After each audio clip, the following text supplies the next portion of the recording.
All right, welcome back to the channel, or welcome if you're new.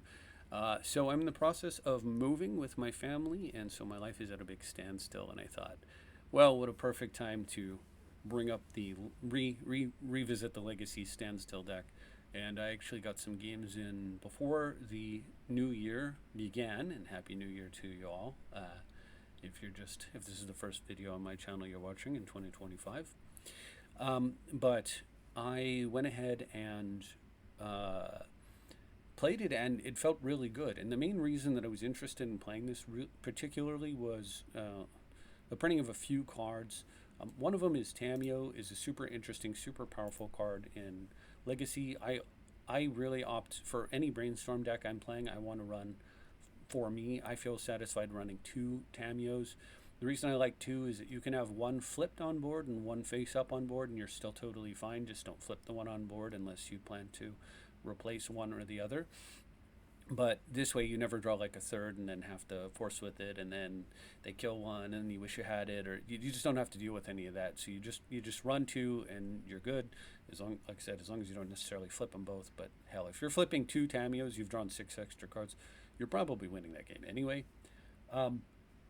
But Tamiyo is super, super strong in a number of ways. It protects you against a lot of nonsense. Just shrinking creatures by 1, all the creatures by 1, can mean that you're safe against a number of different things that can happen in Legacy, such as an army of stormed out goblins, just for starters. And then the regrowth effect is phenomenal. The fact that this thing can draw extra cards in its unflipped side is great. And then, like I said over here, regrowth for free is great. Don't forget that if you do pick up a green card, because you can get instant sorceries, you get 1 mana of any color. That very specifically means Life from the Loam in this deck. But later, Veil of Summer, you actually pick up a mana when you pick up either of those, the Veil or the Loam. And then the ultimate is basically game over. You win. If they don't bowmaster you in response, you win on the spot. If they do bowmaster you in response, basically you die. I mean, that's just the way it goes. But you probably have misplayed that game if you've gotten to ultimate a Tamiyo and then you lose to a bowmaster. You've severely done something quite wrong. Tamiyo is also really nice because it works great with Caracas, which is sort of a card we always want to play in Legacy whenever we can fit it into a deck, specifically a control deck. But a lot of decks really want to play at least 1 copy of Caracas because of cards like Uro, Tamiyo, and a myriad other threats that exist in Legacy that happen to have the legendary tag. But we can also use it as like block with Tamiyo, pick up, use Caracas to pick it up. We can protect Tamiyo with it, and we can do things like that. Or we can even, in a pinch, we can like play Uro from hand, and then pick it up with Caracas before it goes to the graveyard, gain our life, replay it, play it, draw a card, and repeat that over the course of multiple turns, which is an actual loop that you will sometimes get into when you're facing a burn deck, which will generally cause a concession on their part if they can't beat you right away, if they're not like beating you down while this is happening. The second card that made me want to play the Standstill deck is actually probably the most important card. It's not Tamiyo, it's this thing, this crazy, amazing thing that I'm super glad was printed because, control's been, I don't know, I think this kind of control deck has desperately needed a card like this, and I've been frustrated that by a couple different things in the format up till now. I've been frustrated by the fact that if you wanted to play Artifact Destruction, the best color to play was always red because of Meltdown and Dak Fade-In and a bunch of other red cards, particularly Meltdown. And it was like back in the day, white was the color you played when you wanted to kill artifacts because of Disenchant and Divine Offering and Dust to Dust. And now it's suddenly red, and it just didn't feel right to me. With Wrath of the Skies, we can go back and say, well, it's at least somewhat more balanced. Wrath of the Skies is, as I've had it up, so white X, you get X energy, and then you get to pay any amount of energy from your pool to destroy every artifact, creature, and enchantment. So everything that a Nevin Ural's Disc can destroy with X mana or less. So what this really is it's a white sorcery pernicious deed is what it is, where you just play it and blow things up on the spot. If you pay more mana than X, so for example, you want to destroy everything that costs 2 or less, but you spend white, white, and 3 generic, so you spent X is 3 in that case. You can bank the extra energy. You can pay 2 of the 3 energy to destroy everything you want to kill, put 1 in the bank, and then you can use it again later. So Wrath of the Skies is interestingly a mass removal card that we want multiples of, because it starts to feed into future Wrath of the Skies that makes you more mana efficient in later turns if you have any extra mana. And the reason this card's super important in Legacy really comes down to one card in particular and then a handful of others. But the one in particular is Urza's Saga. So Urza's Saga is the land that is still legal as a 4 of in Legacy. It's an enchantment, and it spits out artifact creatures. It quickly takes over a game, and of course it fetches out cheap artifacts. Wrath of the Skies will kill Urza's Legacy if you do white white 0, so just white white. That land will die. It will also, of course, kill all artifact lands if your opponent has them. It kills all their Mox Diamonds, and most importantly, it kills all the Saga tokens as well. And this is what was really a problem for Standstill in the past, was that in a Standstill deck, you want to, you would have to like save your wastelands just for their legacies, and then if it ever lined up incorrectly, you basically just died on the spot. Now we actually punish legacies. We Wrath of the Skies to kill the tokens and kill the legacy and sweep away any other nonsense that they've got in play, while wastelanding their other lands, which makes No More Lies much better. And No More Lies is super important because it helps solve the other problem that Control was having in Legacy, at least when I was playing it, which was facing Life from the Loam decks. Because we didn't have, there wasn't a way to exile Life from the Loam that was a good way, like a consistently good way that we wanted to, like I want to see this card against anyone except for Life from the Loam. Necessarily, like I didn't want to main deck extirpates or something like that, like Graveyard Hate. Maybe the closest thing would be to run my own Urza Sagas and play like a Nihil Spellbomb or a Tormod's Crypt type package, and but that still feels really bad when you actually draw like the Tormod's Crypt, for example, right? And but No More Lies is a counterspell. I mean, it feels good when you draw this card. It's also blue, so you can force with it. And this card will very cleanly and efficiently deal with the Life from the Loam. Also, all those other solutions are hard to get on board early, and an early Life from the Loam is particularly problematic often. Mid to late game, it's like, well, that's rough. I've got a few turns to deal with that. Early on, you're like, well, I've just lost the game because they just started loaming too quick, and I can't interact with it. No More Lies is that interaction. If you want more, you can also run Force of Negation. I tried it out and I felt like I didn't need the 5th solution to loam, because the other answer is you can actually trade bad trades like the Force of Will off when you got a Standstill down, and then they break it and you force it. It still takes their draw effectively because they have to give up a draw to loam, and then to buy back loam, and then you down 2 cards but up 3, down 1, so you basically break even and cost them their turn. And if you're in a situation like that where you're having to make plays like that, you're digging for the No More Lies solution and buying time, which is very valuable. You're also digging for your own loam solution, and the way that it works is that you can beat loam if you can match them if they don't have a card like Exploration, where you can match them with your own loam, so you can go loam for loam. So it's like you're picking up Wastelands, they're picking up Sagas, okay. They're picking up Wastelands, you're picking up Tundras, it's okay. So you can do that. But if you hit your Uro, then you can actually beat them, because now you have effectively an Exploration and they don't, and then that's concede time for them.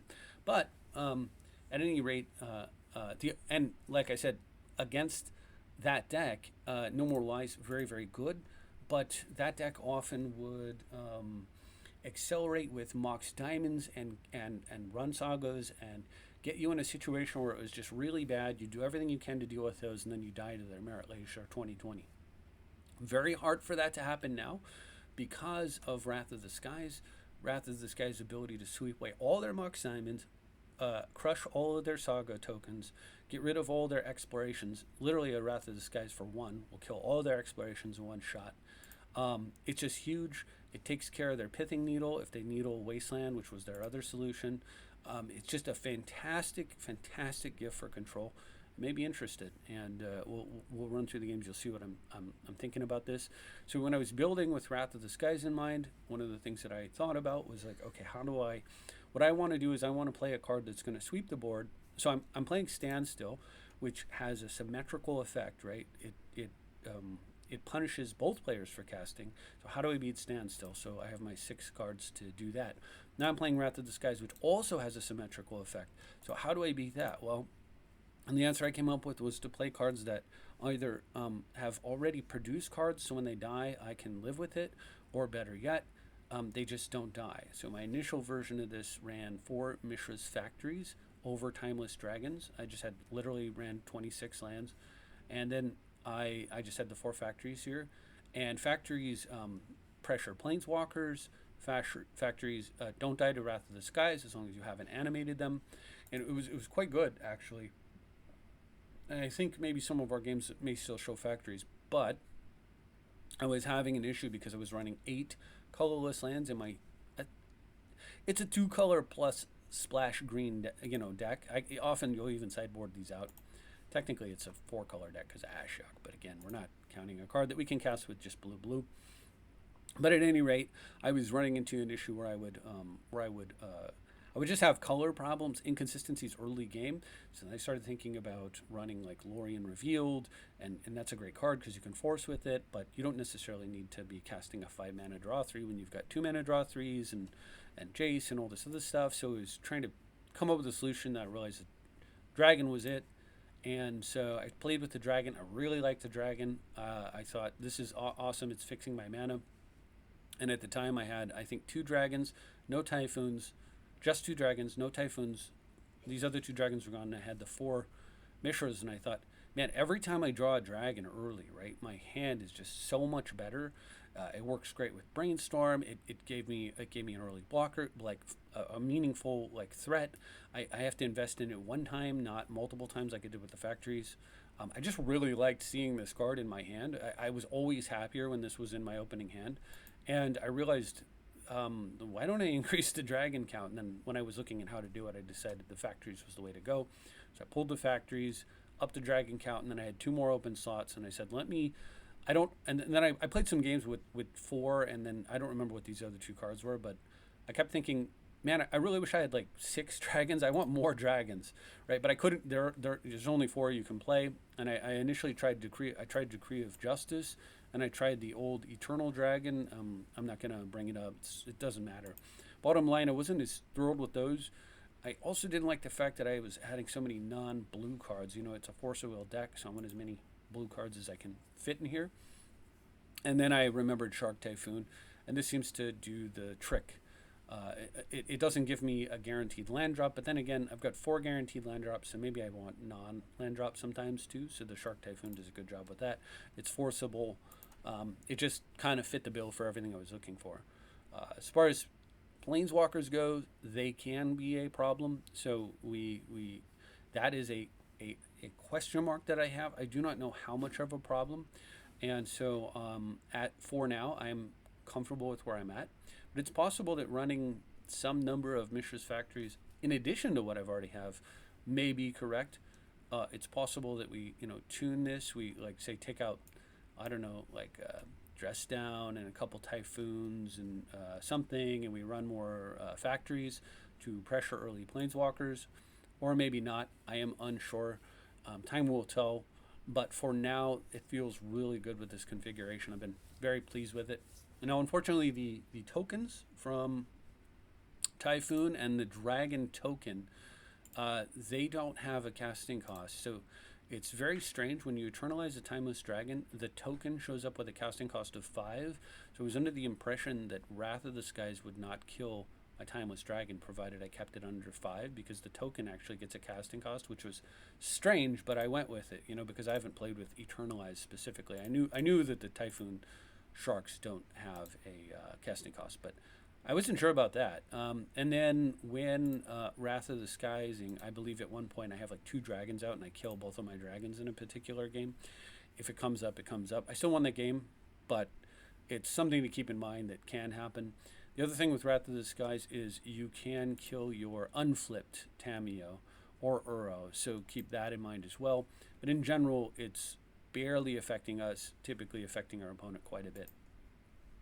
There's one other card that we can play, I will mention, under a Standstill, and that card, I say play loosely, but that card is Otawara, so you can effectively play Boomerang under a Standstill, which is super, super awesome. And of course, Caracas' effect to do the same if it's a legendary that you're targeting.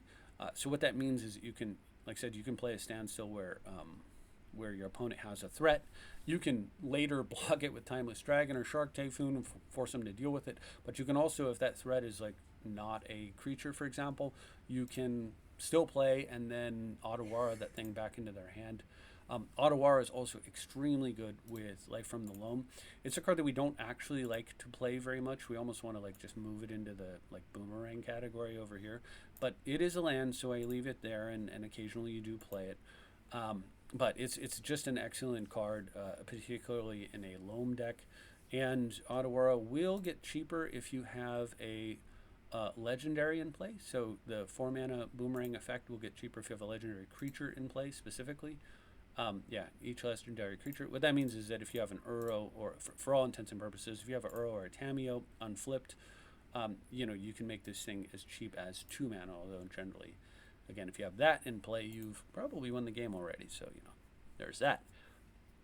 There are a couple of silly little combos in here that are quite good. Dress Down is like our 5th sweep for Urza's Saga tokens, because Saga tokens are just really bad.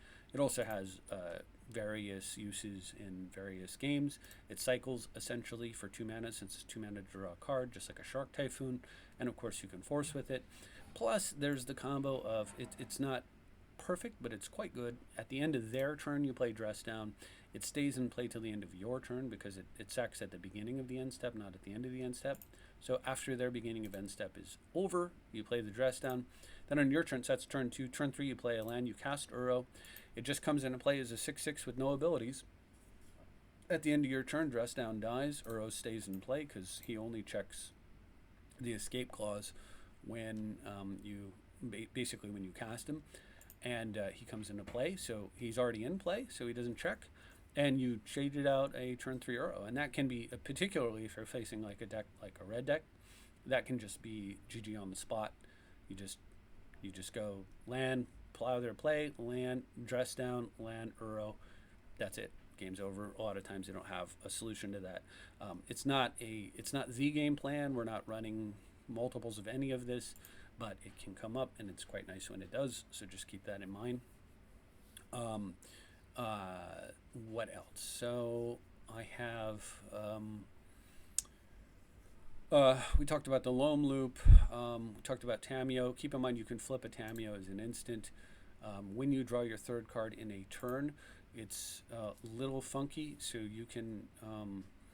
That means that you can brainstorm like on your opponent's turn, and you can flip Tamiyo, which is pretty sweet. But there's a little trick here. If you've already drawn 3 cards, so like you brainstorm into Tamiyo, you play Tamiyo, and you brainstorm into Tamiyo and another brainstorm. So you play Tamiyo and then you cast brainstorm again. She doesn't flip, and you go, what? It's because you've already drawn 3 cards that turn, so you have to. It's not going to trigger. So just pay attention to if you've drawn your 3rd card for the turn. As far as sideboarding goes, Blue Elemental Blasts go with the 2 basic islands here. We also have 2 basic planes, incidentally, just to go with the anti-Blood Moon package. But the Blue Blasts are very good with 2 basics for the Blood Moon tech. We also have, and of course, just in general against aggressive red decks, as well as some control decks. There are control decks that are using red. Those decks have a real bad time. If they bring in red blasts and you bring in like blue blasts and Veils of Summer, they have a real bad time. Veils, of course, I mean, it should be self-evident for various blue and black decks. But also keep in mind that it just says spells you control can't be countered this turn, and that part, that specific line, has no color associated with it. So even if the first and third portion of what this card does, the first part is drawing a card, and the third part is getting hexproof from specific colors. First part's drawing a card under certain conditions. If neither of those happen, the spells you control can't be countered this turn still happens. So if your opponent plays a card that's like an uncounterable counter spell, you can stop it with Veil of Summer. If they play a red elemental blast and you don't have a blue blast, or you want to save it, you can Veil of Summer that red blast, and your cards are uncounterable, so therefore the red blast won't counter whatever it is you're trying to resolve. So really, really strong there, and great because it's super cheap at 1 mana, so you can push a Standstill through against a control deck super easily a lot of times. Then I played the entire, you're about to see the Legacy matches I played. I played the whole thing with 13 card sideboard. I didn't know what the last 2 cards were going to be, and I ultimately decided on Moat, and the reason is we've got 6 flyers here, and I didn't have Moat anywhere in the deck, main or sideboard, because I was using factories. They were my Moats. But now we've got 6 flyers here and 2 Tamios who also fly, so the only card that's affected in our deck is Uro. But Uro you can force with. Uro you can do the whole cast and just get a card to replace it, gain some life, put an extra land into play. You can also Caracas it, and then of course recasting it means that the Uro ultimately drew you extra cards, even if he never attacks. So keep that in mind. Plus, it's 2 Moats. You can often like sideboard. A lot of times, if you're playing against a deck where you need Moat, it's possibly correct to sideboard out like Uro Loam and just sideboard in the 2 Moats, and like they might be, for example, mono red, and you may not have time to get Uro going, and you can just do a sideboard like that. And while you need the life gain against mono red in game 1 for sure, you might not in game 2 because you'll have the 4 blue blasts and you have just so many counter spells, and you have the plows to gain life, that it's just pretty damn hard for them to ever deal enough damage or finish you off, especially if you're running Moats. So that's something that you potentially get to sideboard. So that sideboard would look something like 2 Moats for the 2 green cards. Excuse me. And then you sneak in the 4 blue elemental blasts, and depending on what their deck configuration is, you'll decide where you're going to sneak those into the deck, possibly for Standstill if they're a bunch of goblins, for example, or somewhere else, although often you leave Standstill in the deck because you want to draw extra cards. It depends. Anyway, 4 Consigned to Memories are in there. Consigned to Memory counters triggered abilities, but not you cannot it counters triggered abilities and colorless spells. And the thing is, it doesn't counter activated abilities. You can't stifle a fetch land or a wasteland with this, which is really unfortunate. But the fact that you get to counter colorless spells is really important because the Eldrazi deck is a nightmare. I will say this, I don't like the way this deck lines up against the Eldrazi deck. I honestly don't like the way much lines up against the Eldrazi deck. I think the Eldrazi deck honestly needs probably to be reined in because they have an uncounterable threat that tutors up a wasteland and also destroys a land, even basics. And that combination of uncounterable land destruction that goes and gets more land destruction plus puts a 3/3 into play is just too much. If it weren't for that, the Eldrazi deck would be extremely hard to deal with. But with that deck, it is like if it wasn't for that, the Eldrazi deck would be hard to deal with. But with it, it's extremely hard to deal with. Consign can counter that as well as both triggered abilities, but you need like 3 blue to do it. And I've had my land starting to get destroyed as early as I've had games where I never get to 2 mana. So I can't even No More Lies or Standstill or Dress Down or do any of that. I never get to 2 mana. It's going second against Eldrazi. Sometimes it's just like that. Because they can play a first turn to like Ancient Tomb into a creature that makes all their colorless spells cost less, and then on the second turn they play like a City of Traders, and now they have 5 mana, and then they play a Lotus Petal or a Mox Diamond or whatever. They have 6. They play the guy. They kick it. They destroy my first land, and they tutor up a wasteland. And if I don't have basic lands at that point, I'm dead on the spot, and there's nothing you can do. But the problem I'm seeing with Eldrazi in the format is that in that scenario, there's nothing I could do no matter what. Like Force of Will doesn't stop it. Basically, nothing stops it. You could run like 8 stifles, I guess, but you know. So I won't say that we lose though against Eldrazi. We can beat Eldrazi. Don't get me wrong. It's just that they can have the hands that are unbeatable. It's real painful when that happens because I don't like games of Magic where um, essentially it's kind of like a math game. My opponent reaches a certain amount of mana, and then I just don't like they win because they have tons of mana and certain cards. That's kind of rough when they're playing a deck filled with mana cheat. Feels real rough, but it is what it is. That's where we're at. Wrath of the Skies doesn't line up great against them. It's not necessarily a card you totally cut, but it might be. It might be a card you reduce, and because they're cheating big stuff into play, so this is where the consigned to memory makes the cut, and then the moats can be particularly good against them, provided they don't get high enough or get to the point where they're able to play. They have certain cards that can exile any permanent. If you are able to like get a moat down, and then you don't have to worry about basically most of their threats, and then at that point, if you're able to consign away the triggered their cards that would destroy the moat, that's a way you can stabilize. So that's another deck where moat is pretty good. And, against them, we can, however, we do have a game plan. We do have standard control stuff, and we also have loam looping with Wasteland, and that is a way you can beat them for sure. So I'm going to talk less about it. I suppose Ashiok you might be wondering what this is doing in here. It is our fifth, if you will, because of the 4 normal lies and the plows and stuff, but our fifth anti-graveyard card that works very well. It works even better with a moat protecting it, but it allows you to mill your opponent and then exile their graveyard. It also prevents them from searching their graveyard, so it hoses fetch lands and a number of other search effects, and also, of course, wrecks graveyard strategies. It's blue, so you can force a will with it. And because it's blue-black hybrid, you can play it off of 2 basic lands and a colorless. So even if you have like just the 2 snow-covered islands, you can get it done with this card if you need to. And the card can just win games, or it can on its own, or it can make games unlosable. And there are definitely decks where they're so graveyard focused that a single Ashiok wrecks them. Against a control deck. So we play one because it's a powerful effect that we want to play.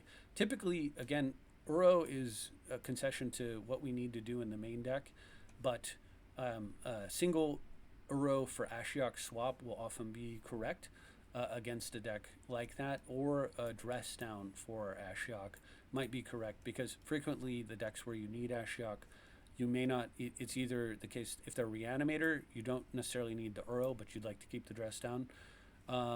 So you bring in the Ashiok.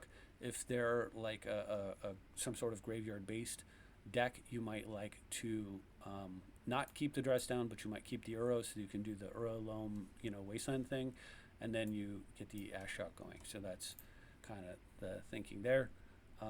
And that's about it for the deck tech. So let's get into the games. Hopefully you stuck around for all this, but or you skipped ahead, because I will put the timestamp in there. We're not going to go through games played. I played these all in the tournament practice room. I haven't played in the actual tournament room yet.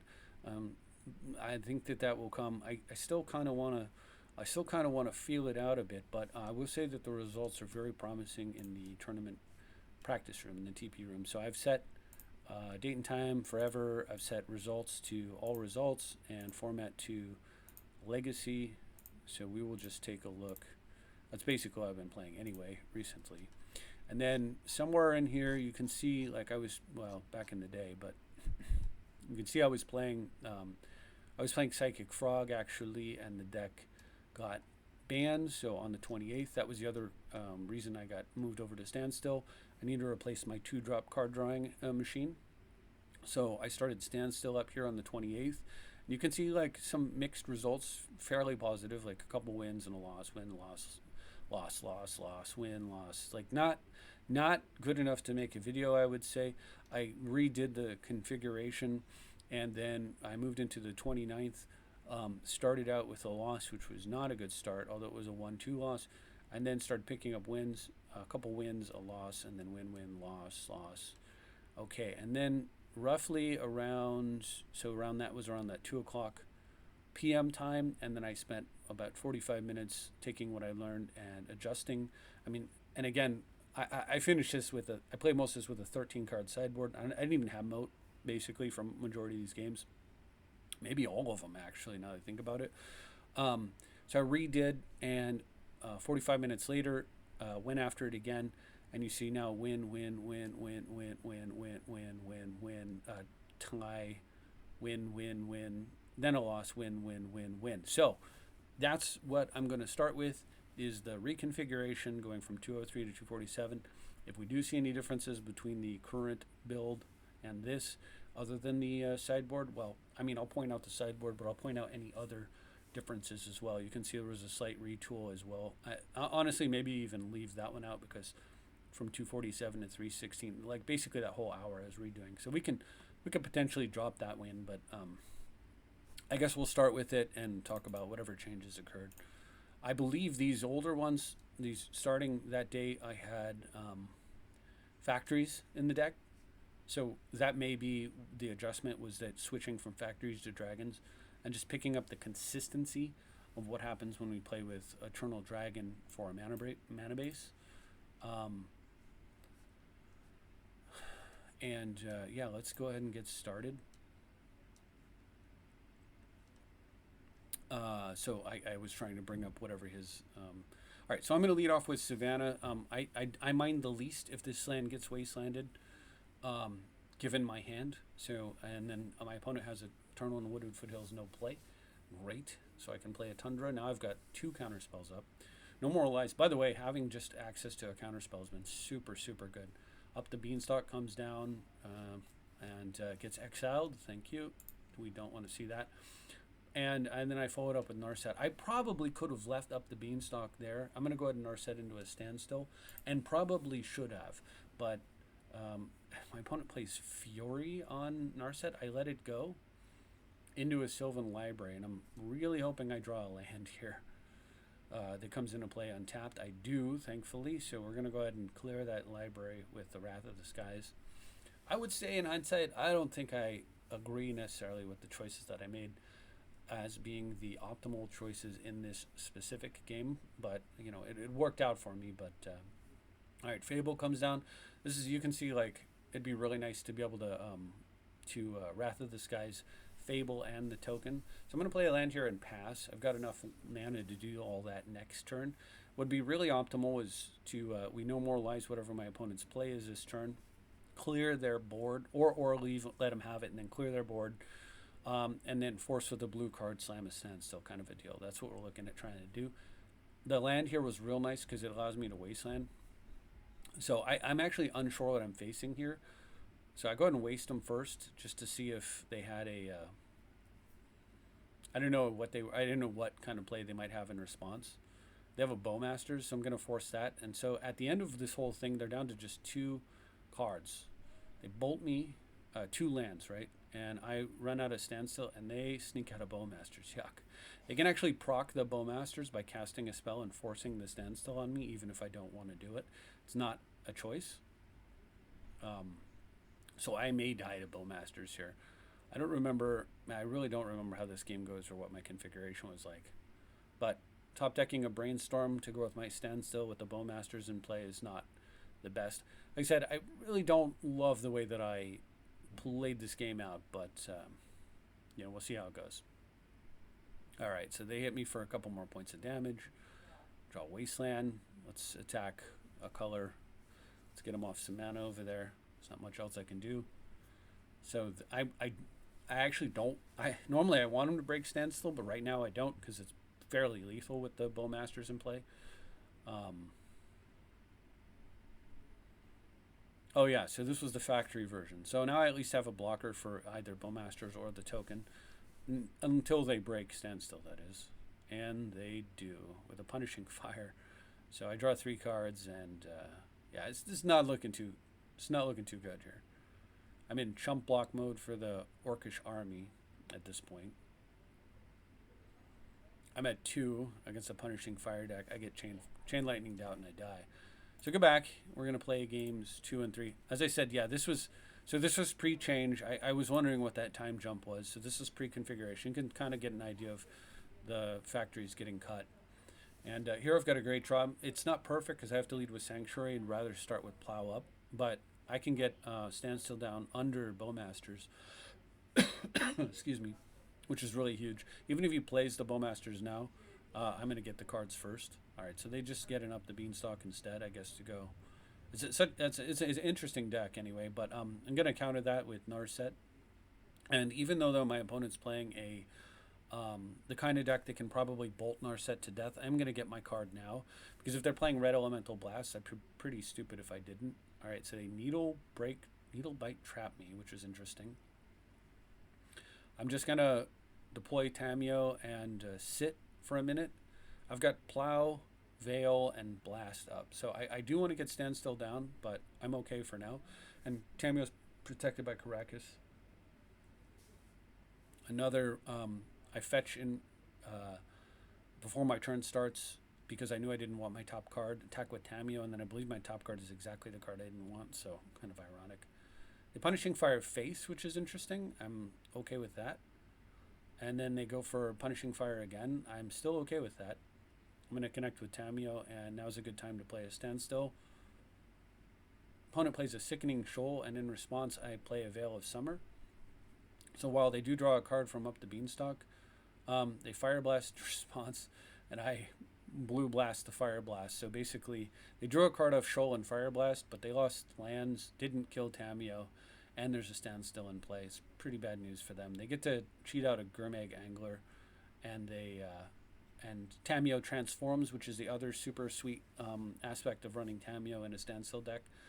All right, I'm just going to plus it up. We'll get rid of the Gurmag, and then I've got 7 cards against a deck that's struggling, and I'm still way ahead on life at 12. And at this point, my opponent concedes. I brought in the Ashiok, unsure why.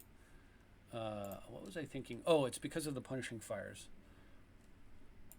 All right, game 3 against this opponent. I've got excellent hand. First, I have the 1-2 punch that you're looking for in a Standstill deck. Turn 1 Plow, turn 2 Standstill, right? With Wasteland to protect you against manlands and manland effects. Vial Smasher comes down. Very interesting. All right, looks like possible Bowmasters, so I definitely don't want to necessarily slam Standstill here. So instead, with a Blue Blast off the top, I'm going to sit on a Plow Blast combo and just pass for the turn. Opponent misses a land drop against my Wasteland deck. Goes for an Up the Beanstalk. Certainly not fighting that. They do find a land here. I assume that was a found land. But at any rate, I'm feeling pretty good, and I'd like to clear Up the Beanstalk with Wrath before I slap Standstill down. It's a little aggressive, but I think it's correct, so that's the decision I make. I go for a Brainstorm. They Bowmaster in response. I was prepared for that, of course.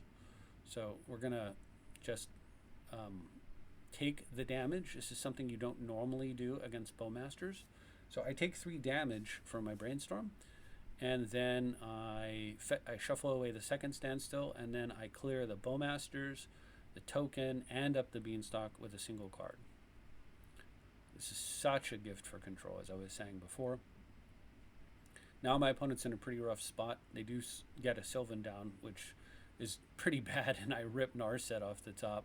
I'm going to attack their mana now. They're sitting on a Sylvan library, but they don't get to use it, and I'm not going to Narset because I know they're running bolts. I haven't seen a Red Blast in their deck yet, so we'll just go this route. I top deck a land, which was beautiful there, and I will now slap a Ashiok into play, get rid of their Punishing Fire. I'm not going to plus Narset. I'm still feeling fine, but with the Ashiok, and then so with the Narset pinning the Sylvan Library and Ashiok here, preventing them from getting any fetch lands at all. I have no Punishing Fires, and the best that I know that they can do, I haven't seen Bolt, but I have seen Punishing Fire and Bowmaster, so these look like they're going to live. And my opponent misses a land drop and scoops. They know they're going to get wasted out of the game next turn anyway.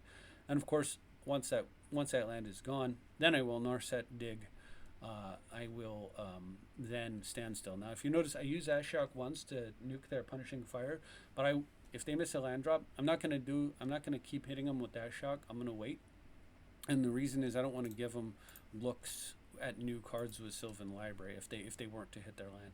So anyway, that was with the that was against the professor here, and that was with the factories. Now, I believe the next one should be with dragons, but we'll see. There's a lot of 1-0s. A lot of my opponents just concede for various reasons, and I don't know. It is nothing I can do to stop them, and I'm fine taking the win. It's not necessarily what I want to do. I mean, this is the tournament practice room, but they just, like I say, don't want to practice against this. Fine with me. Caracas is great here. I really probably should just slam a standstill and my opponent snuffs out the Tameo. So now they can start hitting me for 1 per turn, but that's super mediocre against me. And I'm very pleased if that's what my opponent wants to do against my control deck. And it appears it is, in fact, what my opponent wants to do against the control deck. So good bully for them. I'm going to draw off the clue and draw again. And yeah, we're just going to play draw go for a little while. This is okay with me.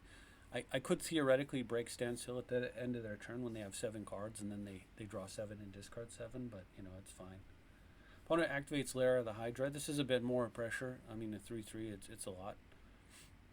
And it's not a legend, so I can't do anything with that. I get Force of Will. It's possible that I'll have to break standstill if I don't find a Wasteland or a dragon or anything basically to deal with the lair. But we're not far enough along in the game that I'm willing to crack Ancestral Recall my opponent instead of me.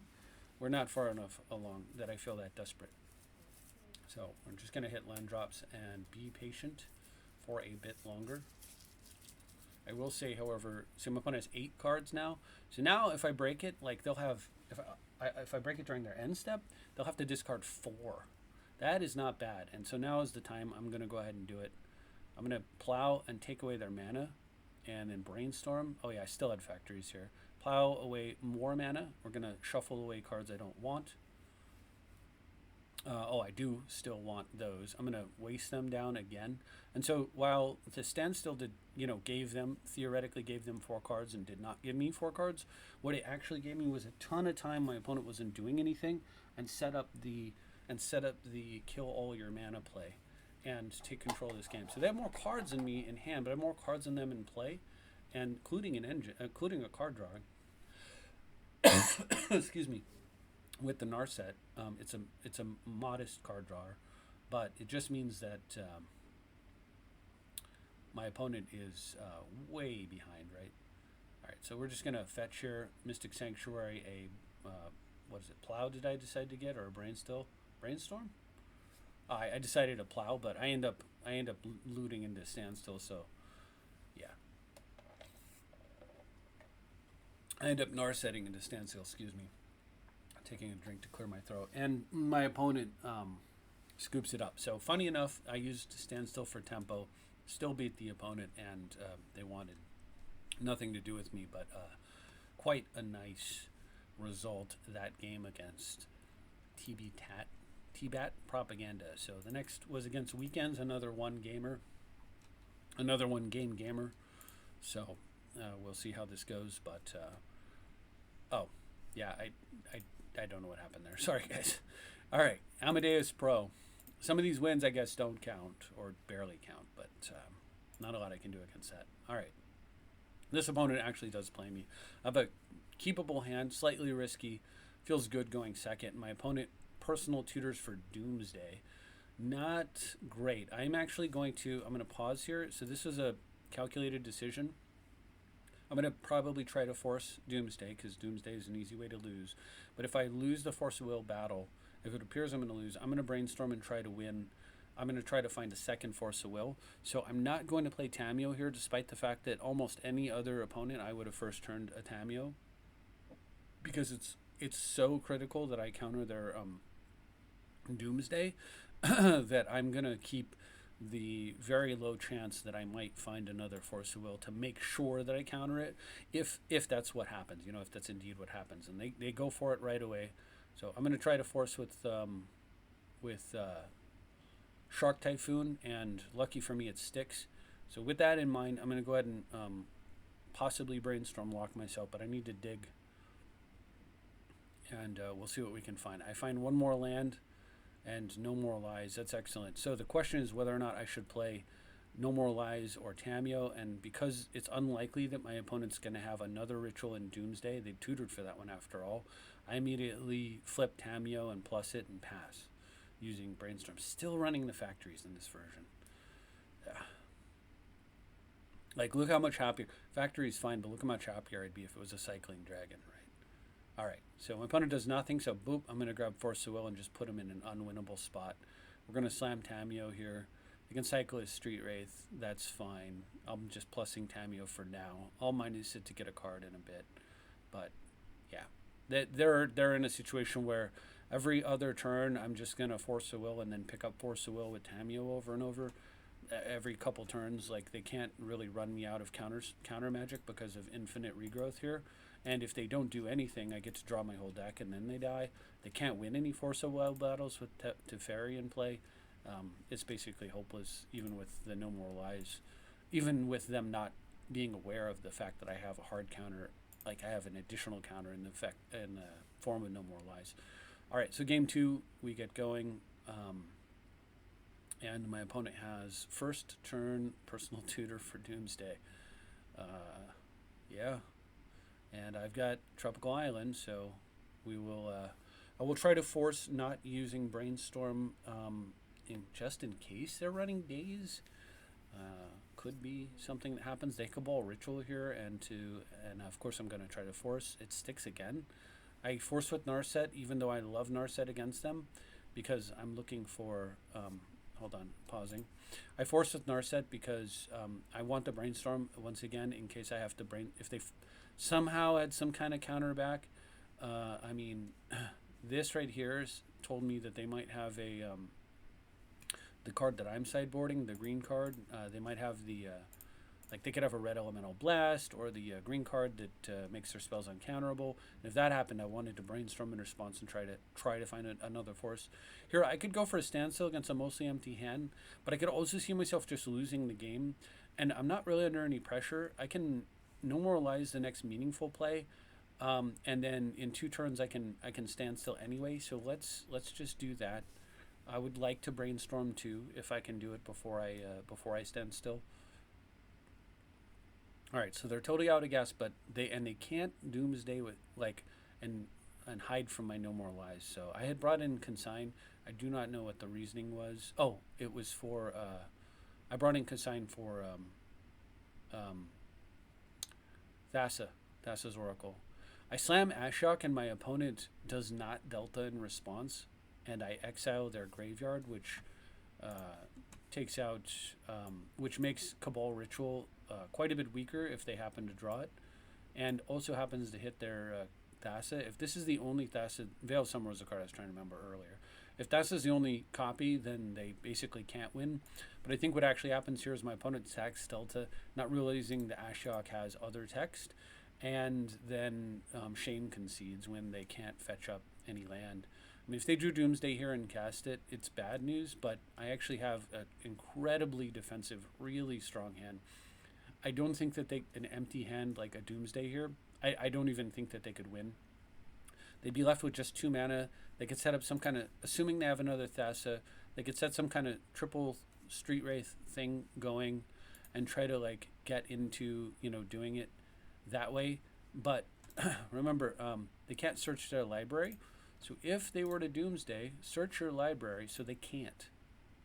This just kills them, right? They cast Doomsday, and then they end up with not searching their library, just exiling a bunch of cards, taking a bunch of damage, and dying. So I think it was a shame concede, but then again, it may have been just a recognition that the literal thing that their deck needs to do to win is impossible. Maxwell Fire ends up playing me, and I win 2-0, and then they play me again, and I win 1-0. So we'll see how that goes and why. Still running the factories. You can see I was testing out Impulse. I like Impulse fine, but this is now the enchantment that combos with Uro that takes away creature abilities. So my opponent's playing this turbo, like the 3 mana red deck, the one that really wants to just get a Blood Moon out as fast as possible, but has, in this case, nothing too threatening. They have main deck Unlicensed Hearse, which is really interesting.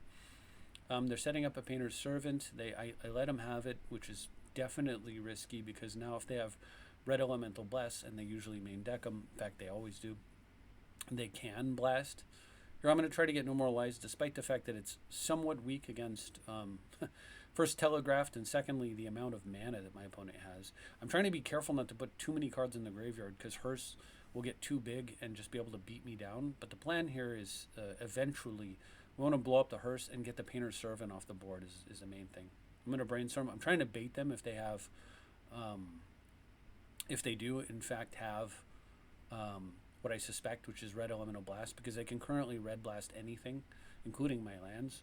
I waste their Tomb because I have No More Lies, and again, I feel fairly strong. And if they want to activate the Hearse, I think, you know, I can take the damage right now. I'm playing a control game. I think I'll be okay. All right, I don't cycle Shark Typhoon because I'm holding it as a Force of Will card. And now I think the time is ripe to Wrath here. They Pyroblast, I Force. They activate Hearse to exile some cards. That's how I know that the Wrath's going to stick. We're going to blow it on 2, leaving them with just the Spirit Guide. I've got the Factory. Still would rather have the Dragon, but they don't even swing into the Factory. I play another Factory. They're 100% not swinging. This is what Factories actually, you know, do. Remember, you can block with the Factory and make itself a 3/3.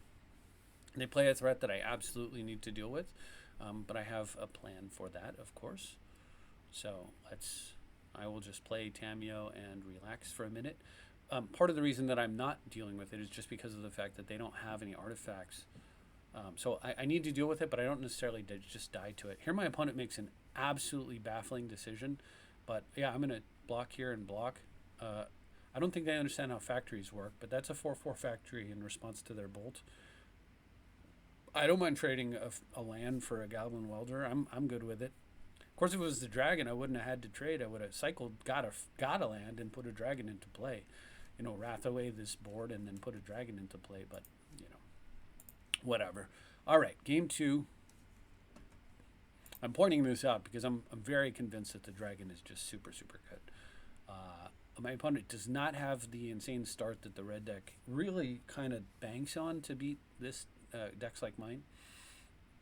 They do get an early Goblin Engineer. However, I don't actually want to give them fuel in their... I don't want that coming into play and powering up their graveyard. I also feel really, really good about slamming a Standstill right here, with the fact that I've got a basic island, so if they do Blood Moon me, I've got some kind of solution. Instead, they're going to play a Fable with a Mirror Breaker, and I'm just going to force that thing right now.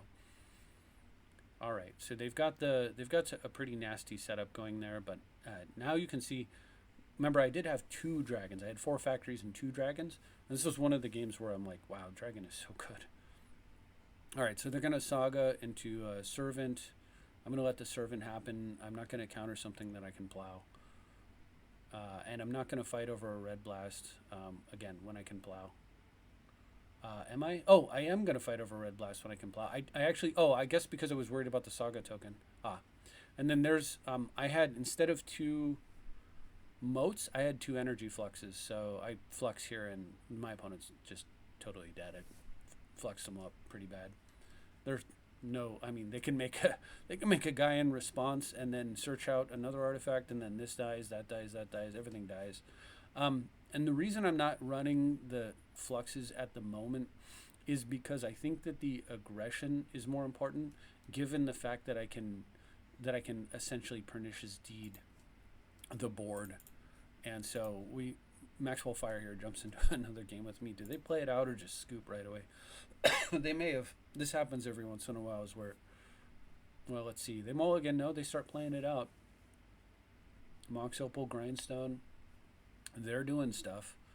I'll go ahead and play Tamiyo. I have Force of Will up, and then I can flip Tamiyo next turn after getting some card drawing. Again, main deck Red Blast. I'm not going to force there because I feel that wasting a force to protect the Tamiyo when they have a Grindstone and they're a card away from possibly putting together a victory against me, it's just not worth it. I tried to stop a Welder here, and my opponent actually stops Pyroblast back, so perhaps that decision was wrong. We will see. I have no more lies, however, so if my opponent does what I think they're going to do, well, they don't engineer, but if they had played a Painter's Servant thinking that they could weld it back into play, no more lies would put it out of the game. So it's the one reason that I wasn't as worried as I normally would be. They're down to one card as well. I don't want the top card of my library, so I cycle during upkeep. Now it's time to slam Standstill. And remember what I said about Otawara? So if they put the Painter's Servant into play somehow, I can take care of it. And if they don't, because it's really hard for them to do, I can take care of this welder. I can just get it off the board with Otawara and then put them in a situation where they need to break Standstill. And their next saga is taken care of with Wasteland. So I'm feeling pretty good about that. My opponent is too, and they concede. All right, next up is Battery Soup. I don't know if you add a little assault to your Battery Soup or what, but anyway, I've got a bit of a risky keep, but it's a Force of Will hand. Unfortunately, Force of Will gets Thoughtseize out of my hand. Fortunately, my opponent leads off with a mulligan and multiple mulligans, as a matter of fact, and I top decked the Jace. I see a Caracas there. I play it in order to protect Tamiyo. I don't know what my opponent is up to over there. I don't normally like to telegraph a Caracas, but when I have a Tamiyo in play that I want to protect, I think that's well worth it. I'm also hiding Wasteland for the same reason. The Undercity Sewers, so it looks like they're on Reanimator. Go for a Duress. I have to eat it. Jace goes away. I mean, I'm not going to sack a clue token, draw Force of Will, and cast Force using Jace. That doesn't even protect it. Oh, look at that. What a nice rip. All right, in comes Tamiyo. And I might have liked to Wasteland him here, but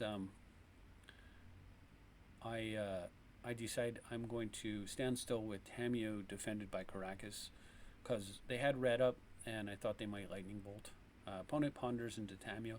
There is a game in here. I don't know if it's going to come up in this or if it's in one of the earlier ones where I misplay absolutely horribly and end up winning anyway. It was against the Grixis deck. So if that happens here, I will let you know. I'm going to go ahead and Wasteland them now, of course.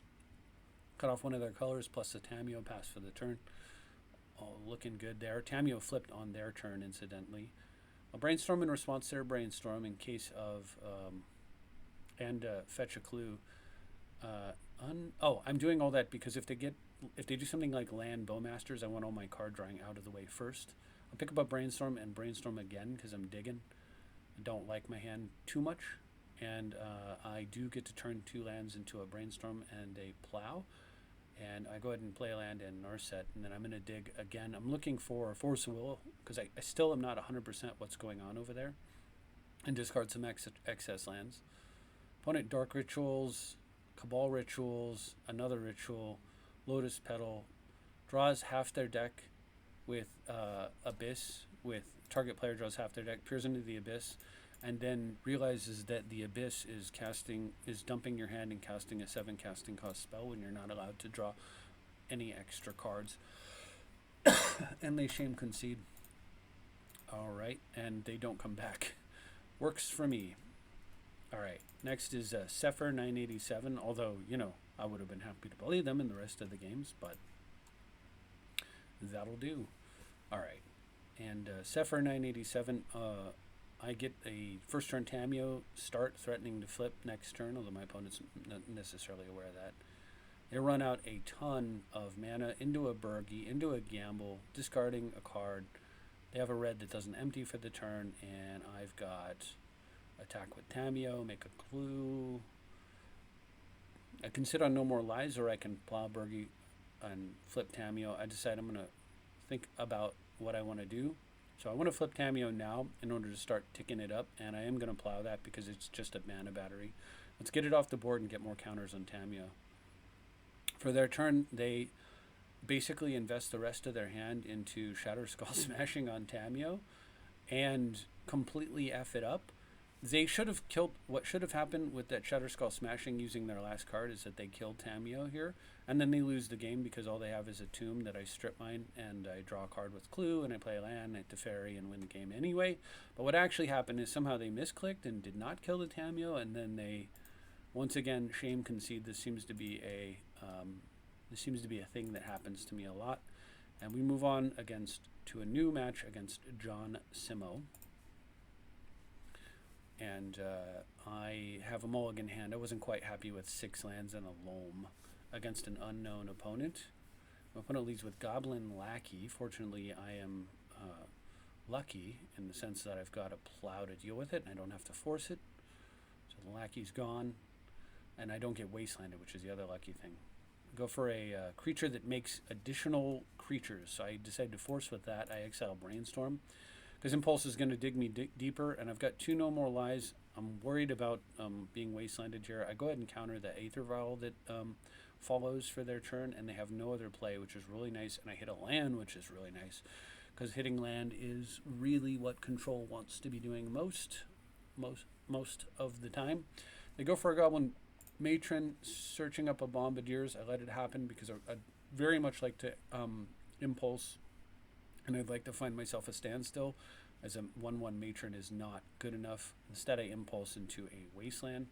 We'll go on Wasteland and hope that takes them off Bombardiers for a little while. Perhaps they don't have another land, and it appears they don't. They get another Sear Slicer, which will make multiple creatures. It's not good. So I go ahead and counter that. I have bought time, but now I know they have a Bombardiers, and I have nothing to do with it, and I did not get a green anywhere in there. So I draw an Uro, and I'm stuck. But my opponent is also a little bit stuck, and their 3rd Sear Slicer Goblin comes down. I still haven't drawn really a board sweep, and I'm really like hurting in the sense that I need to find my colored mana here. I do go ahead and get a Savannah into Uro going, and we'll draw a card first. It's Force of Will, the one card that's amazing, but not so amazing when you have no other cards in your hand and you're facing a threatening board. They get a Wasteland, but decide to play a Bombardier. I believe this opponent misplays this game, which is how I end up winning, and then I win the rest fairly cleanly. They throw some stuff at me, and I'm down to 12, but I get to Uro, and I am back to 15, and I find a Wrath of the Skies. So if I can live, I might be okay. It also depends on if my opponent decides to actually use their Wastelands over there.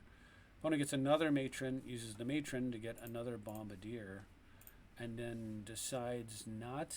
Oh yeah, it does send in. I'm going to kill the thing that's making goblins at the end of their turn. They throw it at me. Or they throw a Matron? No, they throw it at me. Yeah, I'm down to 11. Oh, they throw it at Uro to kill Uro. So, fine. I rip a Wasteland off the top. So I'm actually going to Wrath for 0. Waste their tapped Wasteland. And for some reason, they never wasted me here. And then replay Uro. That gives me exactly enough. Sneaking a Floodplain into play and going back to 14 again. This is what I meant about Uro against red decks. Of course, if my opponent had the mana, the lands and such to Wasteland me, then I might be in trouble, more trouble. But still, this is an incredibly strong situation for me to be in compared to where I would be if I did not have Uro in my deck. More than likely, I would be in deep trouble. However, I am still in trouble here. Now, they can actually... what they should be doing is hitting me to 10 and then holding control. Activating this, sacking this. Oh, they can't. Sack is a cost. So I was thinking they could... I thought they misplayed. I thought they could activate this, sack this, and then activate this, sack this. And then 3 plus 2 is 5, plus 2 is 10. But they can't, because when they activate this, and part of the activation is sacrifice, and then this isn't in play to activate and throw back at me, so they actually have to stop there. So they did not misplay here. All right, so I'm in big trouble still, though. I'm that close to dying. I sneak a Caracas into play with Uro's ability. I pick up Uro and sneak another Uro play back into play, knowing that I'm not going to be able to recast it here. I get to re-sneak another Tundra into play here, and then I decide at this point, I was thinking I'll cycle Shark Typhoon, but I'm thinking that I'm dead. I thought my opponent misplayed here, so I'm playing a little strangely. I don't make a token. Now, it wouldn't have necessarily mattered, but I cycle into... I cycle early on their turn. Look, I was looking for Plow. I thought I was dead. Anyway, here I'm going to go down to 12, and now if we pause... Because I gained 6 life, if we pause, they can throw this thing at me for 4, and they can throw this at me for 5 and drop me down to 3, but they can't kill me this turn. So we'll see if my opponent chooses to do it. They don't. And with that, they did not know that I have a sweeper, right? They haven't actually seen one. And so I get to punish their overextension with a massive sweep, backed up with a counter magic. And I even have an extra energy that I put in the bank, plus an extra land in case they strip mine me. I can still normalize them, which I'm going to do against their lackey. And my opponent just passes for the turn and finally concedes. And I'm going to start drawing extra cards. And of course, Uro is waiting. I've got Flooded Strand. They can kill one of my green sources, but I can go get another. We play 3. And yeah, they're a turn away from Uro just popping out again and wrecking their day. So we move into game 2. And of course, game 2, they bring in their blasts, but I bring in mine. And that favors me because the control deck wants to play a control game, and it slows them down. Unfortunately, they go first turn Lackey off Cavern of Souls. I do get to plow it, but I have a pretty risky keep with no blue, and they miss. I immediately strip the Cavern of Souls here rather than slamming Standstill. I think perhaps slamming Standstill was better, but at this point, you know, there's a lot of stuff like I honestly think that that's a confusing play on my part, and I will say this. I think it was a misplay on my part. Now I'm in a position where I have to dance around Bombardiers. I have to hope they don't get another Cavern so that the No More Lies is no good. Instead, they just play a 4-drop. I'm going to counter that thing. Take a couple more points off the Bombardiers. I'm not dead yet to that thing. Okay, I can Brainstorm here. Oh, I find Blue Blast. This is really nice. Going to set up real nicely with Blast, Standstill, No More Lies, like really making sure that I have a kind of the next couple turns are sort of laid out for me in the way that I want them to proceed. What I want to happen here is a spell that I can No More Lies. I try for a Blue Blast here, risking getting red blasted, but it does while it does happen, I'm actually going to Jace and draw. And it does allow my opponent to cast whatever they want, but I'm holding that Wrath, right? And we're coming up on land number 5. Anyway, my opponent plays a Ringleader, and they get a Matron, and then they attack me and throw the other creature at me and do not kill. They choose not to kill my Jace, which is amazing. So I actually bounce their Goblin, slam a Standstill. They now play a Ringleader, which lets me draw cards. I allow the Ringleader to resolve because I know they have a Bombardier that I have to counter, or I'm dead, basically. And the Ringleader is going to swing in, and he finally chooses to attack Jace, which means I get to stabilize still at 4. I guess I'm still running the 4 factory 2 dragon combo. Ugh. All right, I can wasteland them and pass for the turn. I've got factory to block, and I don't know why I left Impulse in the deck, but you know, it's fine. They go for a Matron. Matron is okay with me. They use it to go get a Broadside Bombardier. They can't really attack in here favorably. What are they going to do? They're going to misunderstand how factory works. No, they're going to try to Pyrokinesis it. I'm going to Blue Blast. They try to Pyrokinesis. I Brainstorm in response, and then I think about it. I find a factory, so I just let it happen, and then somehow they misplay the Pyrokinesis. I get a free kill.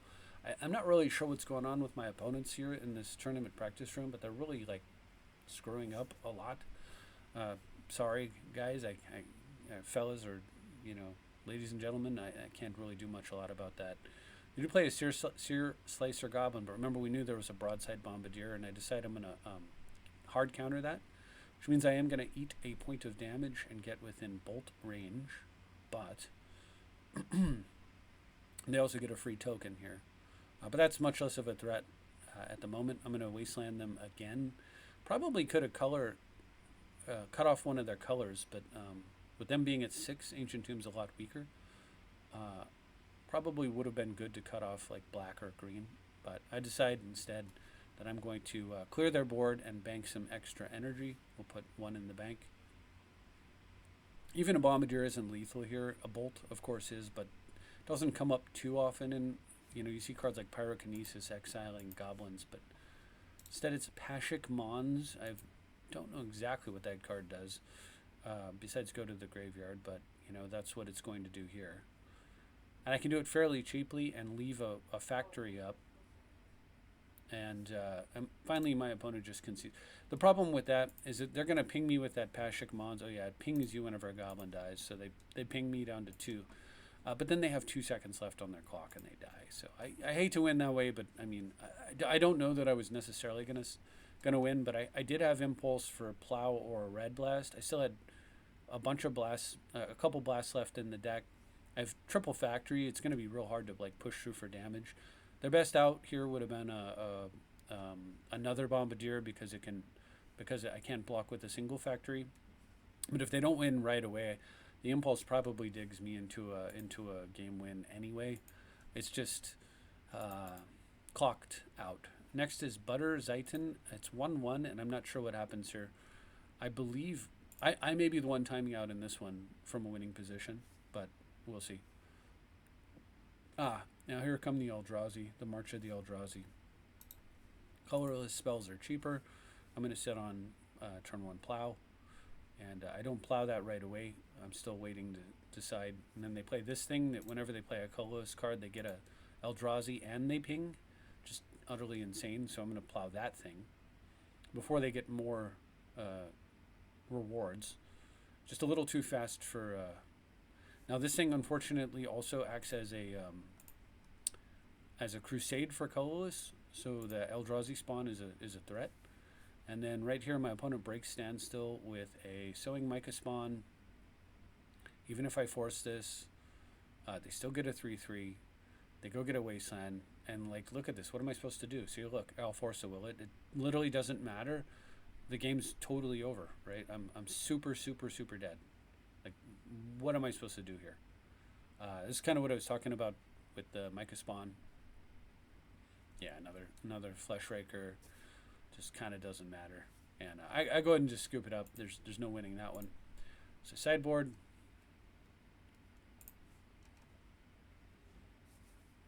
Pretty awful. I think that's just awful card design. I really think that the counter magic is an important aspect of the game, and the people who hate counter spells really need to get over it. Whoever's designing cards, the anti-counter spell stuff. Like, it's like every other aspect of the game is important. So why not just remove creatures from why not build more moats and stuff? Like, does it make any sense? Here you can see how frustrating the factory is that it's not a dragon. They do have a Cavern of Souls there. I'm going to waste them and just like attack, because what else am I going to do? Ancient Tomb Go is really nice to see. All right, let's waste them again and miss a land drop. You get Eldrazi Temple and pass, and I draw Force of Will. They get Eye of Ugin into a Thought Knot Seer. I can force the Thought Knot, but it's just so bad for me. It's just so bad. Look at this. Basic land. Oh, God. I attack here because if they play a creature, I'm going to plow, and then if I draw a land, I'll plow and stand still. Of course, it's Sowing Mica spawn, so they exile. I'm going to pause. They make a misplay here. So it's exile target land. So the correct action was for them to exile the basic land and then strip mine me, and the game's over. This thing, exile target land, doesn't even say non-basic. It's just horrendous card design. God, I hate it so bad. I play Cradle, so I'm going to plow this to just take away one of their mana. But it doesn't really work because they have Yavimaya there. I'm going to force here. Like, it's just getting so desperate, right? Holy crap, I drew a blue mana. The first one in the entire game. I'm going to play Standstill. And another Mica spawn comes down. God, I got a basic. I can't really afford to force that. But I can't stop it because I just can't get any mana. This game, so frustrating. What do I do, right? Like, how am I winning this game? I'm getting beat down by a Mica spawn again. God, the factories are just so bad compared to... Alright, well, we can consign that at least. They're down to one card in hand. It's the only thing that's slightly decent here. And I'm going to play a land and keep consign and sit on a standstill. I can't. Normally, I'd love to stand still against a creature, but can't really afford to do it against a 3/3. All right, I got to blow my other consign here. Opponent goes searching for whatever. I'm not sure what they're going to get yet. But they're using Eye of Ugin here. The correct answer is Micah Spawn, incidentally. But somehow they miscount and don't go, and they're unable to fetch, and that buys me a huge, that buys me a ton of time. I knew my top card was land, so I actually want land really badly, and I'm just going to tutor for Narset and find a loam, which actually gives me a possible solution to this game. My opponent goes face instead of Narset. Then they're going to have to search this turn. I'm going to Sanctuary into Plow, Narset into Plow, get the Plow off, right? Loam up, Factory strip, and slam a Standstill. And crazy enough, I don't know, crazy enough, but my opponent gets a 1 ring. Rough, but doesn't work with a Narset unless he uses it on my turn, and he doesn't catch on to that. I finally kill Eye of Ugin. Nothing's going on here. Nothing is exactly what I want happening. I'm going to go ahead and take regular draws for now. Now I put 2 lands on top of my deck. Wasteland them again, take them off green, and turn off their Cradle. He's not using 1 ring on my turn, knowing he doesn't realize, I guess, that he can at least get a card. And now the top 2 cards on my deck are lands, so I'm going to loam those cards away, and then wasteland them, and then loam up triple wasteland, and then from there we're going to target their Eldrazi Temples. And from there, I'm feeling actually pretty good about the situation. Not great, but pretty solid. And somehow managed to win this game. And then I don't know if my opponent's again, I don't know if it's shame concede or they have something better to do or whatever, but Butterzighton takes off and doesn't play me a 3rd game. I guess they just don't want to play against the consigns. But you can see how incredibly important consign is. And how, I don't know how I managed to win a game where I have basically 0 lands. But I did, so that felt pretty good. Excuse me. Again, Factory's proving awful. I lead this way because I don't know what I'm facing. I want to slam turn 2 Standstill, and I don't think that I'm gonna sit on turn 2 No Moralize. But if I were to lead with Tundra and they wastelanded me, it'd be kind of disastrous with me not knowing that my next card is an island. I see, Cradle, so I'm just gonna slam Standstill and pass. With the Factory in place, a pretty good spot to be in. And then if my opponent wants to break it, I'm happy. If they don't, I'm happy. It's a good situation either way. We play Cavern of Souls, naming Eldrazi. So this is not the same guy, but it is the same deck.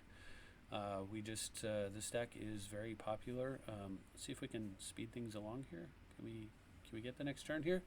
But basically, that I'm going to be playing a lot of Eldrazi, right? So I'm going to try to push an acceleration. So I waste the Cavern of Souls and pass. I'm not even willing to. All right, and I cycle here. Sorry, I turboed through all this, but basically I end up not cycling the Shark. I was planning to cycle it, but when my opponent plays a Chalice on 1, I end up forcing with that after a Brainstorm and passing. Opponent goes for Glaring Fleshraker. I now have the opportunity to counter that with No More Lies. I fetch the Savannah here. Opponent plays a Once Upon a Time in response and grabs themselves a Sowing Micah Spawn, because of course they do. But this time I found my loam early to go with my Wasteland. So we're going to draw and then grab. I should be grabbing. Nice thing is I'm doing it off their Cradle, so I can use the Factory to loam up the Wasteland and leave white mana untapped, which I realize after a moment. So we'll grab a couple lands, including Waste, and then kill their green and hope that I wanted to, I'd rather kill their Soul Rings over here. They've got 2 Soul Rings in play basically, but I kill their green because there's a chance, there's a high likelihood they have few Yavimaya Cradles, many Tomb and Eldrazi Temples. So there's a chance that I've stopped the Micah Spawn from just ending the game on the spot by killing their green. And that's what I'm hoping to do here. Then if I get an opportunity, if they just play a colorless thing, I can plow, and then I can Loam. Right, so they do play Eye of Ugin. They have 6 mana now with their 3rd Soul Ring in play. They make this thing, which makes a ton of 1/01s. I can't actually plow. I mean, I'm not going to plow that stuff. So I decide not to loam here. I have no. Oh, and then Kozilek's command exiles plow. That's the other thing. They exile plow and wasteland. So I'm not feeling great. I use a factory to attack. I really don't want these to be attack-tories, you know? It's not really what they're in here for. They're defensive, unless I'm facing planeswalkers. When it runs out a Null Drifter, gets to draw 2 cards, and then I get to kill the thing. But they also make colorless spells cheaper. They send their 1/2s rather, because of this Crusade that also acts like a Soul Ring. Because why shouldn't Eldrazi have infinite mana? But I'm a little bitter. I think the design of the Eldrazi is pushed way too hard. This kind of crap is insane. I have to plow a 5/5 that drew him 2 cards because it has Annihilator 1. All right, so we'll get a land down. I'm going to obviously sit on Force of Will. There's not much else I can do here. And I'm just waiting for Micah Spawn. I'm just waiting for him to draw green and Micah Spawn me out of this game, basically. But my opponent runs out a very expensive card, and exile target permanent that's 1 or more colors when you cast a spell is 6/6. But I don't have any permanents that are any colors, so I just hard counter it with Force. And opponent swings in for 4 more points of damage. 5 if you count the fetch. All right, I'll play my Floodplains. I mean, I have got all of his creatures blocked with the factory. The factory's good here on defense. If I ever have the mana to, and my opponent just plays a 6/6, 7/7 technically, and then makes a huge error here. Unforced errors I will take. I get to factory them, block and pump, and just kill that thing, shrinking the other guys, making his spells cost a little more mana, but it doesn't matter. They have infinite mana. What is that? 2, 4, 6, 8, 10, 11 mana over there, 12. Just insane. I have to deal with the 6/6. So as much as I'd rather draw like a Brainstorm, and I could take a risk here, I need to either decide, am I Mystic Sanctuarying for Plow, the guaranteed answer to 6/6, which is defensive, but doesn't really necessarily save me, or am I going to Mystic Sanctuary for Brainstorm? And I'm going to actually go get Brainstorm because I need just plowing and hoping that my opponent does nothing doesn't seem as good as digging.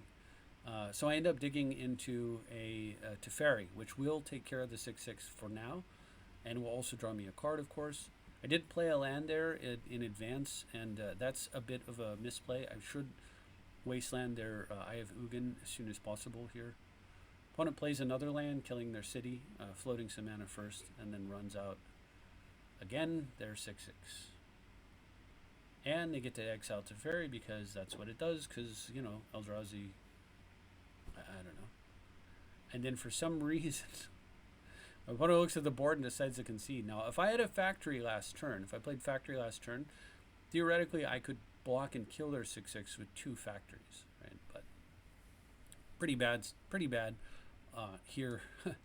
And, you know, they're still sitting on the Micah Spawn, and I don't know what else is going on in their hand, but we're going to wasteland Ugin and then probably chump block and try to get into a situation where I'm bouncing or killing that thing. But I guess because the control deck just went far enough along in the game, they just decided to concede. But so it goes. Next is Buckland 6/7/6. Game 1 against Eldrazi is brutal. Game 2 is winnable, but really kind of gnarly too.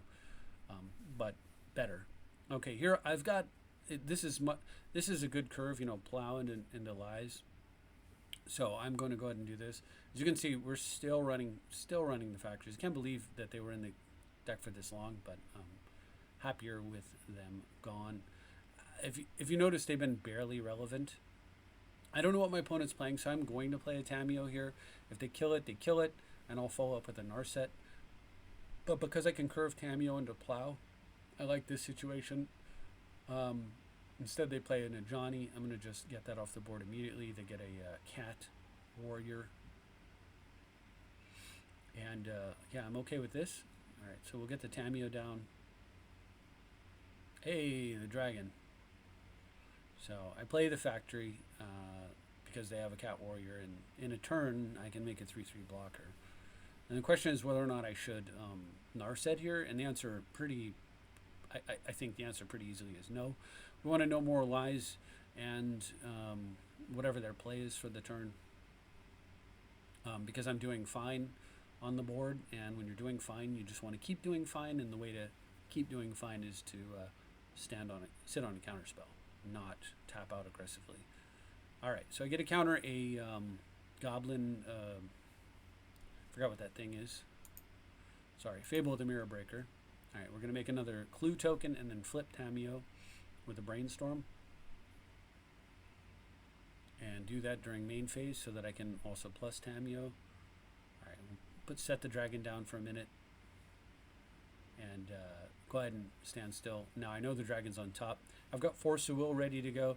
This thing's going to attack for 1. It can never kill Tamio because Tamio's +2. And then it takes 1 power off, so it goes to 6, and then down to 5, and it goes to 7, and then down to 6. It actually just doesn't work out for them at all. But now I have an Ancestral Recall ready to go. Plus, so I've got 5 extra cards waiting on the board. Plus, Tamio can pick a card up from the graveyard, like Plow. So really, 6 extra cards on the board to go with my 2. So even though they have 5 cards in hand and I have 2, actually they have 5 cards in hand. I have secretly got like 7, and I'm ahead on mana and permanence, and the game's over. So they concede, and they don't come back with their. I don't know if that's actually a serious deck or if it's just like a pet deck. And then we've got a game against Schofield 7. Interesting. I wonder if they're military, because there is a Schofield base in existence. Anyway. So they ponder. I have to mulligan, and we're going to settle with this. I got the Brainstorm, Force of Will, and a Wrath of the Skies. Against blue, this hand is much better. Against aggression, this hand is going to take a little while to set up. Oh, this looks good. Hopefully, okay, so no Stifle. Let's see if I get, like, Dazed, Plowed, Forced. Nothing. Not Plowed, but Forced, rather. Sapphire Medallion. This is a blast from the past. I've got an answer to it with the Wrath of the Skies, although my factories being factories and not dragons means I might not get to Wrath of the Skies mana. Right there, I would have rather cycled into a dual land and played Tamio, but all right, opponent's Mystic doing some deck manipulation shenanigans, and I just don't have a lot going on here. Caracas still lacking in the blue mana department. Let's flip Tamio now with the Brainstorm and try to find more blue mana, and also set up some pressure on the blue mage here because of the regrowth effect on the Tamio. And I do find no more lies, which is nice, but I gave up a Brainstorm, so I still only have 2 counters here. I didn't actually increase my counter count. Counter count. All right, I'm going to draw a card at the end of their turn, and I'm digging for more. But I'm also looking to set up here. I don't know why my opponent taps. I guess they thought about making a play and change their mind. It's unclear, but it is a perfect opportunity to clean up that Sapphire Medallion, and then I'll just discard Caracas with the thought that I'm going to loam next turn. Anyway, my opponent tutors for Force of Will defensively. We'll go ahead and plus Tamio, play a loam, get more blue, Brainstorm yet again, and we'll put some lands on top that we can then loam if we choose later. Got too many cards, so I'm going to discard again. Caracas land. When you're loaming, it's pretty okay to discard lands. I go for a High Tide. Here, I don't have as many counters as it looks like. I'm going to try to no more lies it. They're going to force. I'm going to force. I will say this, that last Brainstorm of mine was incorrect. I go ahead and let them have the High Tide and go for their big play, and I force it, and then they concede. By not forcing the High Tide and letting them go for their big play, my Force of Will essentially picks up an extra free card that I get to stop. And at this point, my opponent concedes, but I'm going to be able to I'm going to be able to hit a land drop with loam if I want to. I'm going to loam off the top 2 cards of my deck, which are lands. So I will be loaming this turn. Then I can also Tamiyo into a Brainstorm and convert those lands into real cards, and it's pretty hard to beat me from there. Turn them into real cards and then cycle the dragon and shuffle them away. Opponent doesn't come back for more. It would have been massively, like, I think impossible for them to win unless they had a secret sneaky transformational sideboard, because they get to bring in the 4 green cards that makes my spells uncounterable. But perhaps I'm wrong. I don't know. And anyway, we don't get to find out. And now we get to see me lose against Olive B. And then we'll play out the last few. And I believe, I don't remember if this is still, yeah, we're still in factory territory. And I think I might have switched after this game, being super frustrated. All right, I end up forcing a turn 1 Chalice. And then just playing a Sanctuary. Now look, if factory was Dragon, right? I just play a mountain here, and then, which would have been a tropical island, I would be holding 2 factories, and then they hit me with this crappy Magus. They do whatever, right?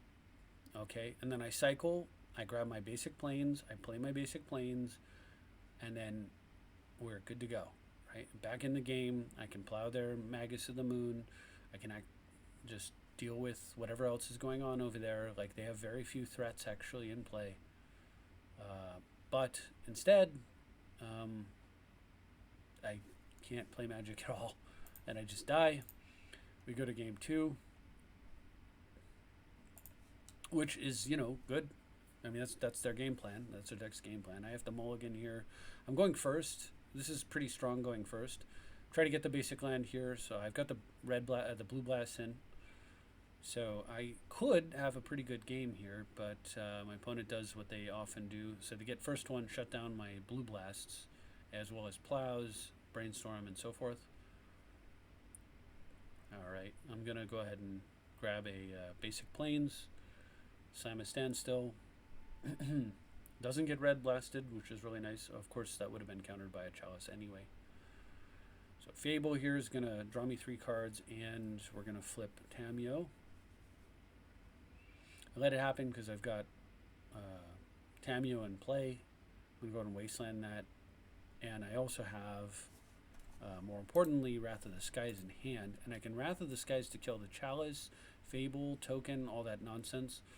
I just need a white. Treasure tokens, we can clear all that nonsense out. Now they get another Ancient Tomb, which is very unfortunate. And Archon of Emeria shows up. I'm going to draw a card and then decide if I want to allow that or not. I decide to allow it. I'm going to build up for a big Wrath of the Skies is the game plan. And Force of Wills. I also have Otawara if I absolutely have to bounce the Chalice in order to plow or brainstorm. So I'm keeping that in mind as well. Bombardiers adds a lot of pressure, but Tamiyo is definitely tanking a lot of the damage. We're reducing it pretty significantly, and I just really need to, so we go ahead and eat. I want to throw something, clue at it, I guess. I just need to draw planes here. Really need to draw planes here. And then I probably win. But my opponent does the Bombardiers thing, and I'm still, I look at it, I'm at 18, right? But then they're going to hit me for 2, 4, 6, 8. Throw this for 5, throw this for 5. They're going to hit me for 18 here. I'm dead. I'm at 18, and they're going to attack for 18. It's so insane. Bombardiers is just so stupidly insane. I should have.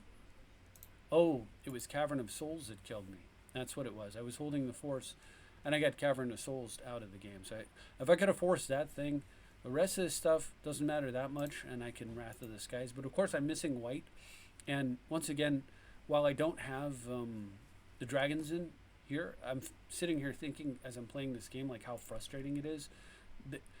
It really helped me realize that this deck needs double white. I need to be able to go get planes. So I believe, yeah, right here. I make like 20 minutes and I retool things.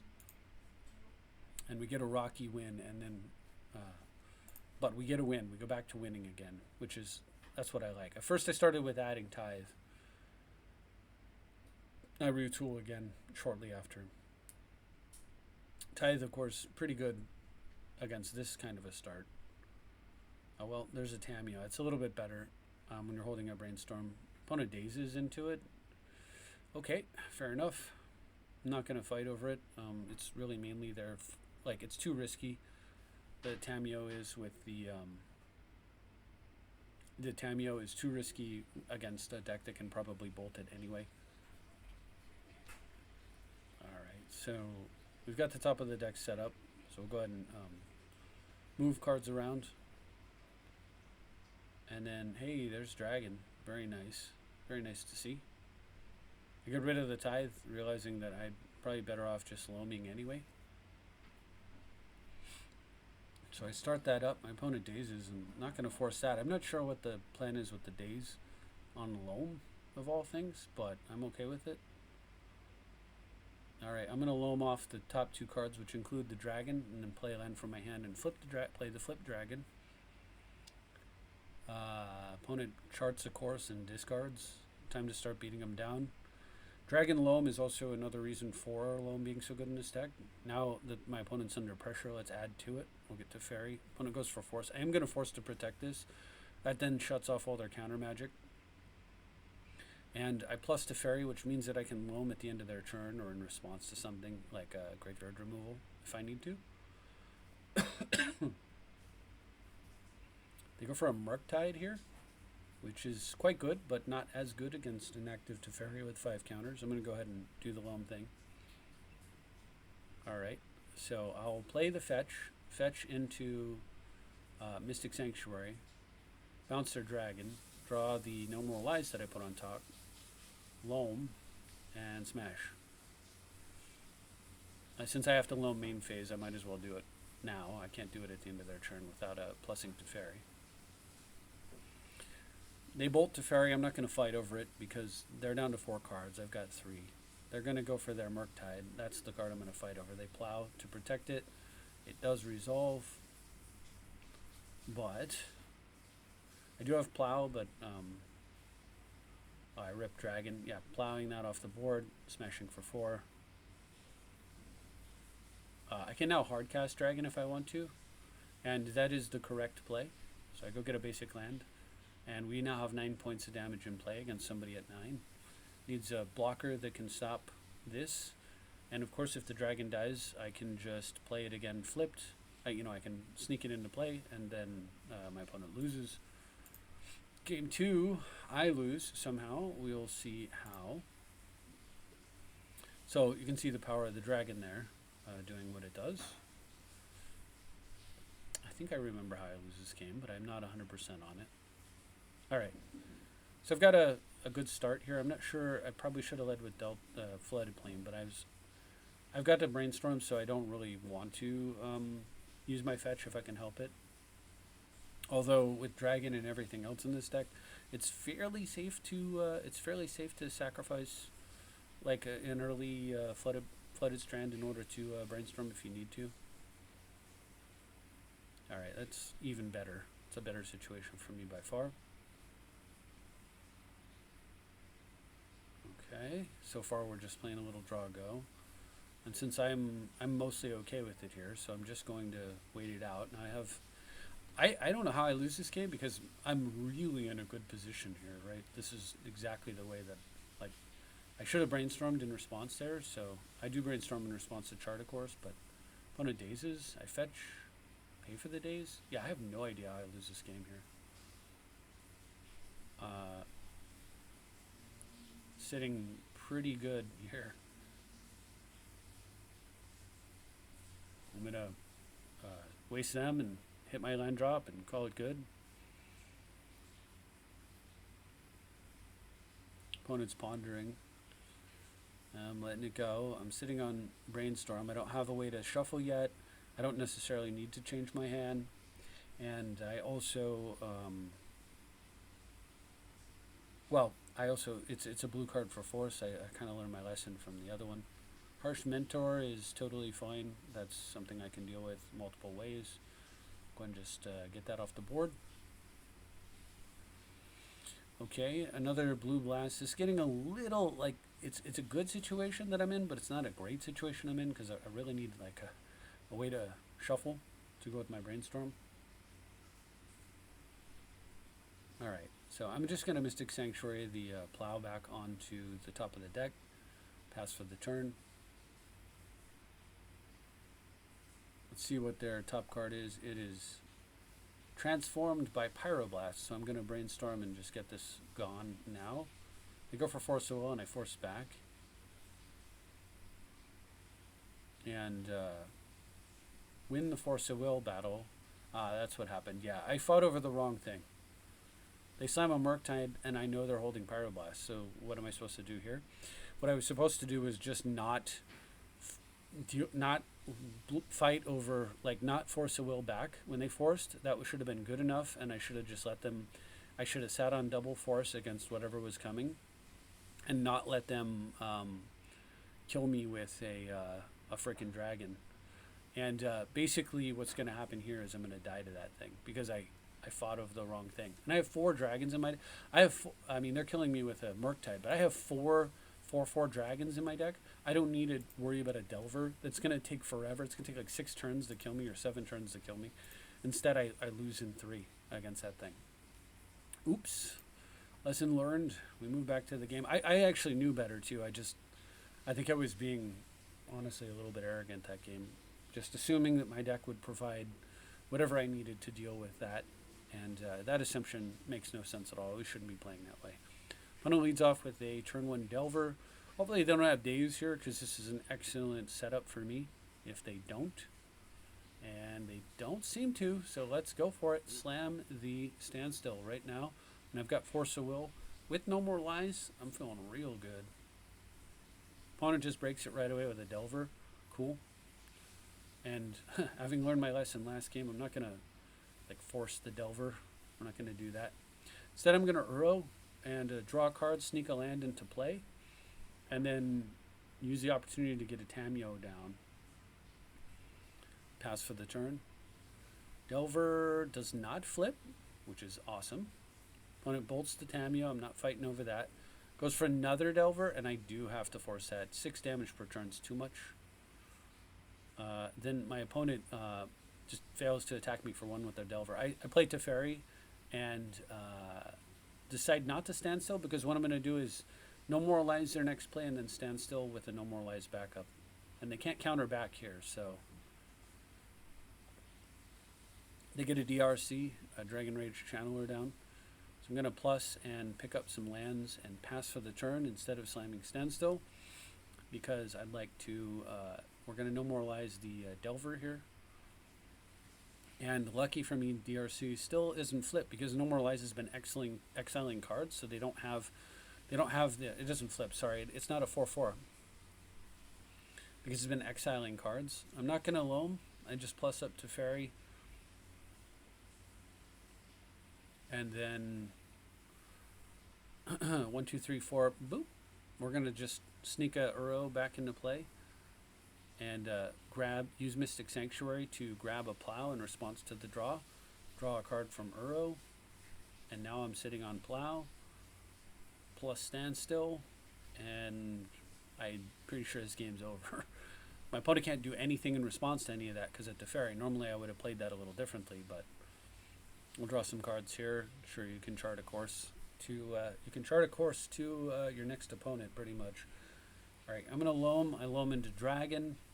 So we're going to loam up some more lands, play a Tamiyo. Not going to do the Dragon thing yet. I'm going to swing with Uro, draw another card, sneak another land into play. And now I've got 6 mana and I'm in a super game-winning position, so I'm not going to cast the Dragon yet. They try to Pyroblast Teferi off the board, so I Blue Blast in response, and I still have Counter Magic up, which is where I like it to be. Or like winning beyond winning, right? So pushing damage with the Dragon makes no sense here when I've got the game well in hand. I'll go ahead and sneak some more basic lands into play, and plus up the fairy in a moment. Yep. Draw a card, and because I drew for the turn, drew for Uro, and drew off the clue, I can flip Tamiyo immediately, plus it. And then I am going to push a dragon into play, and that's because I have no more lives in hand now, plus a Blue Blast, plus a Veil of Summer. They're just not doing crap. Sure, you can do all that stuff. I do not mind. I'm not going to fight over any of this. They can do all the silly stuff. Their 3/3 has to attack each turn, and Timeless Dragon likes munching on 3/3s that have to attack each turn, so we just don't care at all. And at that point, my opponent concedes. I mean, even if now that's if their life total mattered, but I mean if rather the fact that I can force this trade mattered. They're at 8. I've got 10 in play, and and Teferi bounces this, so it's a guaranteed win. I could also Tamiyo up the Blue Blast and Blue Blast this away. So either way, either Planeswalker kills this thing. So there's no winning from here, obviously. But more importantly, they're dead on board, so they just scoop. And we move into the final couple games, handful of games. Bacon Cat Bug first. This is the full dragon build, of course. Makes loam even better because you can loam through dragon. Here I had the moats in the main. And my opponent plays first turn Lotus Petal, Blast Stage, Spy, Cabal Therapy, Names Force of Will, blah, blah, blah, blah, blah. Dread Return, Thassa's Oracle kills me. You know, I love Thassa's Oracle in every format. I think this card is super healthy and good for the game. Don't get me started. So we move on to game 2, but fortunately, at least there's 4 Force of Wills in this. In my 60 card deck and not 1 Force of Will in my 100 card deck, so I suppose that's something. If you know what I'm talking about, it's Commander. I get to go first. Also, my opponent has to mulligan 6, 5, 4, and I bring in Consign because it counters triggered abilities, and when their creature comes into play, that's a triggered ability. So they tutor for a Boggart Trawler using Once Upon a Time, which is really neat how their deck works. These flip lands made their deck super possible. They get a Bog. I mean, I think that's interesting. I just don't think it's interesting that Thassa's Oracle is once again winning all the games. Although there was no way I could have won that game anyway. Moat was never coming down against a first turn like that. All right, here comes Blast Stage Spy. I'm just going to force. They packed. I allow the pact to happen. Instead of Veil of Summering it, I let this hit play, and then I just consign. And then on their upkeep, they can't pact, and they die. And we go to game 3. All right. Game 3. We choose to play first, and they don't. Oh, yeah, they mulligan again, all the way down to 4 cards. First turn Bog, tapped. Okay. I go land. I am not playing Tamiyo. I have 2 Force of Wills up. I'm not playing Tamiyo against the deck where it's mandatory that I Force a Will, and they might have Pact, and I have to do it again. They play another tapped land. Oh, I drew Ashiok here, super strong. I will play Tamiyo now. Because I have the Caracas, I can Caracas Tamiyo back to my hand and Force a Will in extra time, so if I need to. But if I can get that, I drew a blue card, which is really nice here. And I've got that Ashiok ready to go. I'm going to go ahead and brainstorm and flip Tamiyo. And yeah, we're feeling pretty good now. Play a land plus Tamiyo and pass. I'm missing a blue card. I'm missing a blue land this turn. But next turn I am not. And now I have Force Duress down to stop their comes into play ability from their informant. Don't need to. Okay, that's fine. I draw Force, pick up Force, and flash a dragon back into play. And my opponent has 4 cards in hand, and they concede, but I mean, they definitely lose. Their deck that can't beat Force so well is facing 3 of them. All right, let's go to game 3.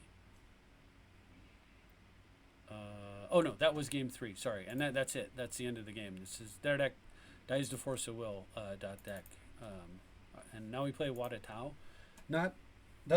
Which of course they can ball the forces out of your hand, and then that's not true anymore. But provided you can cast it, and resolve it, you basically beat them. Watatao is playing control, and I have first turn Tamiyo with Brainstorm, Force of Will backup. Or maybe they're playing aggro control, we'll see. Looks like pure control. I am actually going to fight against, to protect the Tamiyo against pure control. I will not do it against aggro, but against pure I will. I mean, I'm seeing what all the signs for pure control deck.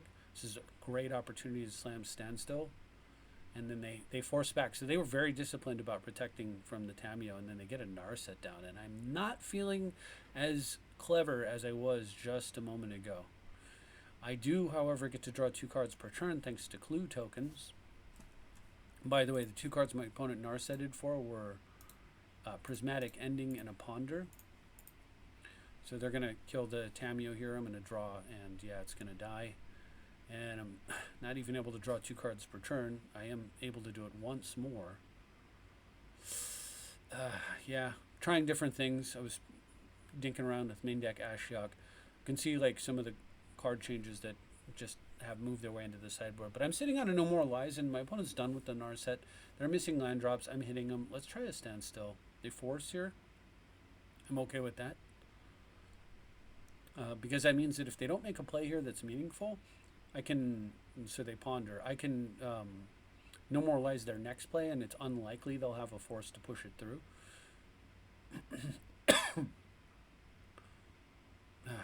Still hurting. I mean, one of my dragons, some blue mana, anything. By the way, this became the second Shark Typhoon, and you can see here I just cycle Shark Typhoon on their turn, attack Tamiyo, kill it, break my Brainstorms out. You know, good things happen. All right, let's try to counter this. Opponent's down to 3 cards in hand, so technically I'm up on cards. Oh, there we go. There we go. Okay, let's lock them down under their own Narset. Let's go grab myself a. I was gonna go for the Teferi. I wanted the Teferi, but I get a force because I'm tapped out and it's just too dangerous. They go for Prismatic. I'm gonna try to protect it, and I force with exiling Brainstorm. It's not super good against Narset, obviously. All right, and yeah, you can see I was trying some crazy stuff. So I get Karn down here. This is not a typical part of the deck. My options from the sideboard, in case you are wondering, were Liquimetal, Torque, Zurin Orb, and Tormod's Crypt. Opponent plays it back to basics. I do not force here because I've got to protect Karn. It's how I win this game. Karn coding.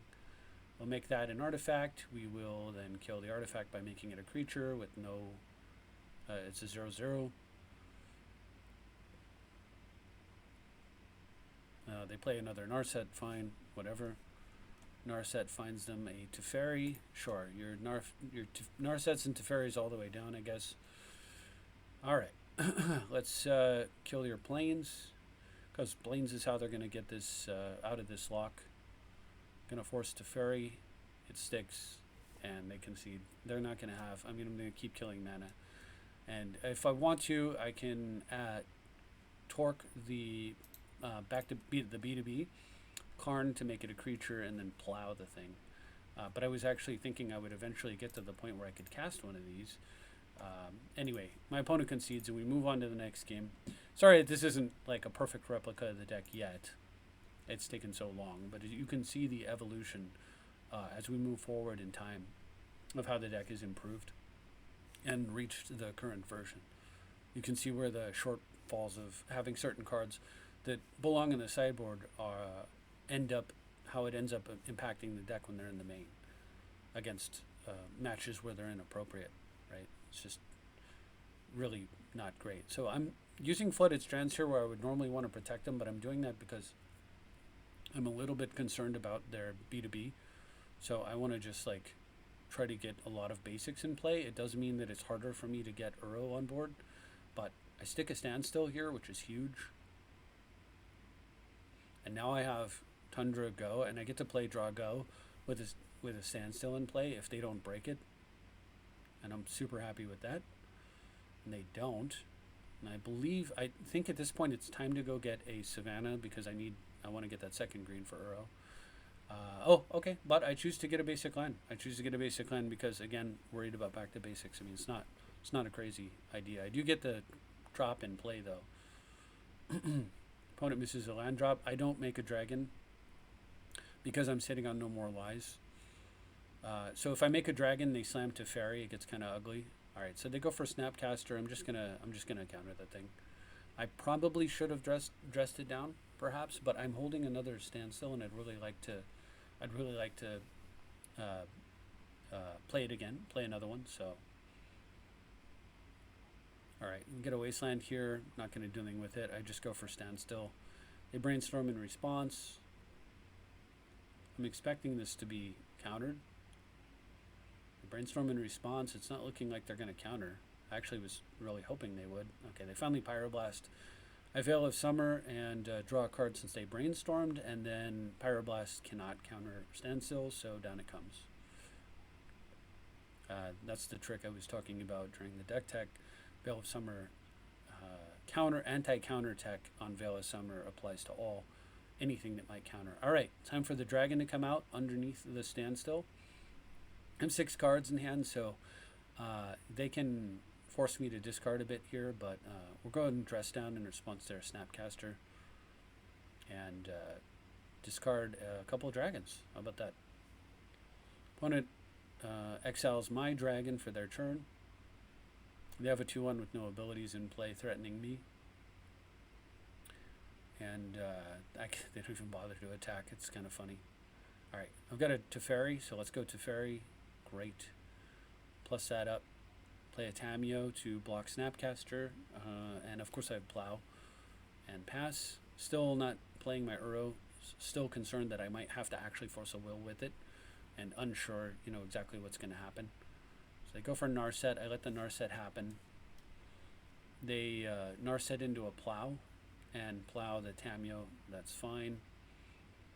And at the end of their turn, I don't know why they don't attack the Teferi here, but I just don't even Plow their Snapcaster. Instead, I play my own Narset. Tutor for an Ashiok, because I'm real worried about... I don't know what's going on over there or what their plan is, but I assume it has to do with Graveyard. And I'm just going to make a big dragon and pass. I now have Ashiok to... the other reason to tutor for it, though, is that I have Ashiok to force. And so I will force their Pyroblast. They Narset to dig into another Narset and play it. That's fine. They Narset to dig into another Narset. I mean, okay, sure. I'm going to Narset into, the old Karn thing. I'm going to attack and kill their Narset. And now I have a pretty good reason to Plow their Snapcasters. So we're going to Jace, dig, get rid of that thing. Finally get the arrow down, I think. Mystic Sanctuary, rather, into Force of Will. Play Uro, force the force into my hand. And then draw a card off the Uro effect as well. I'm going to sit on No More Lies plus Force using Standstill. I don't need...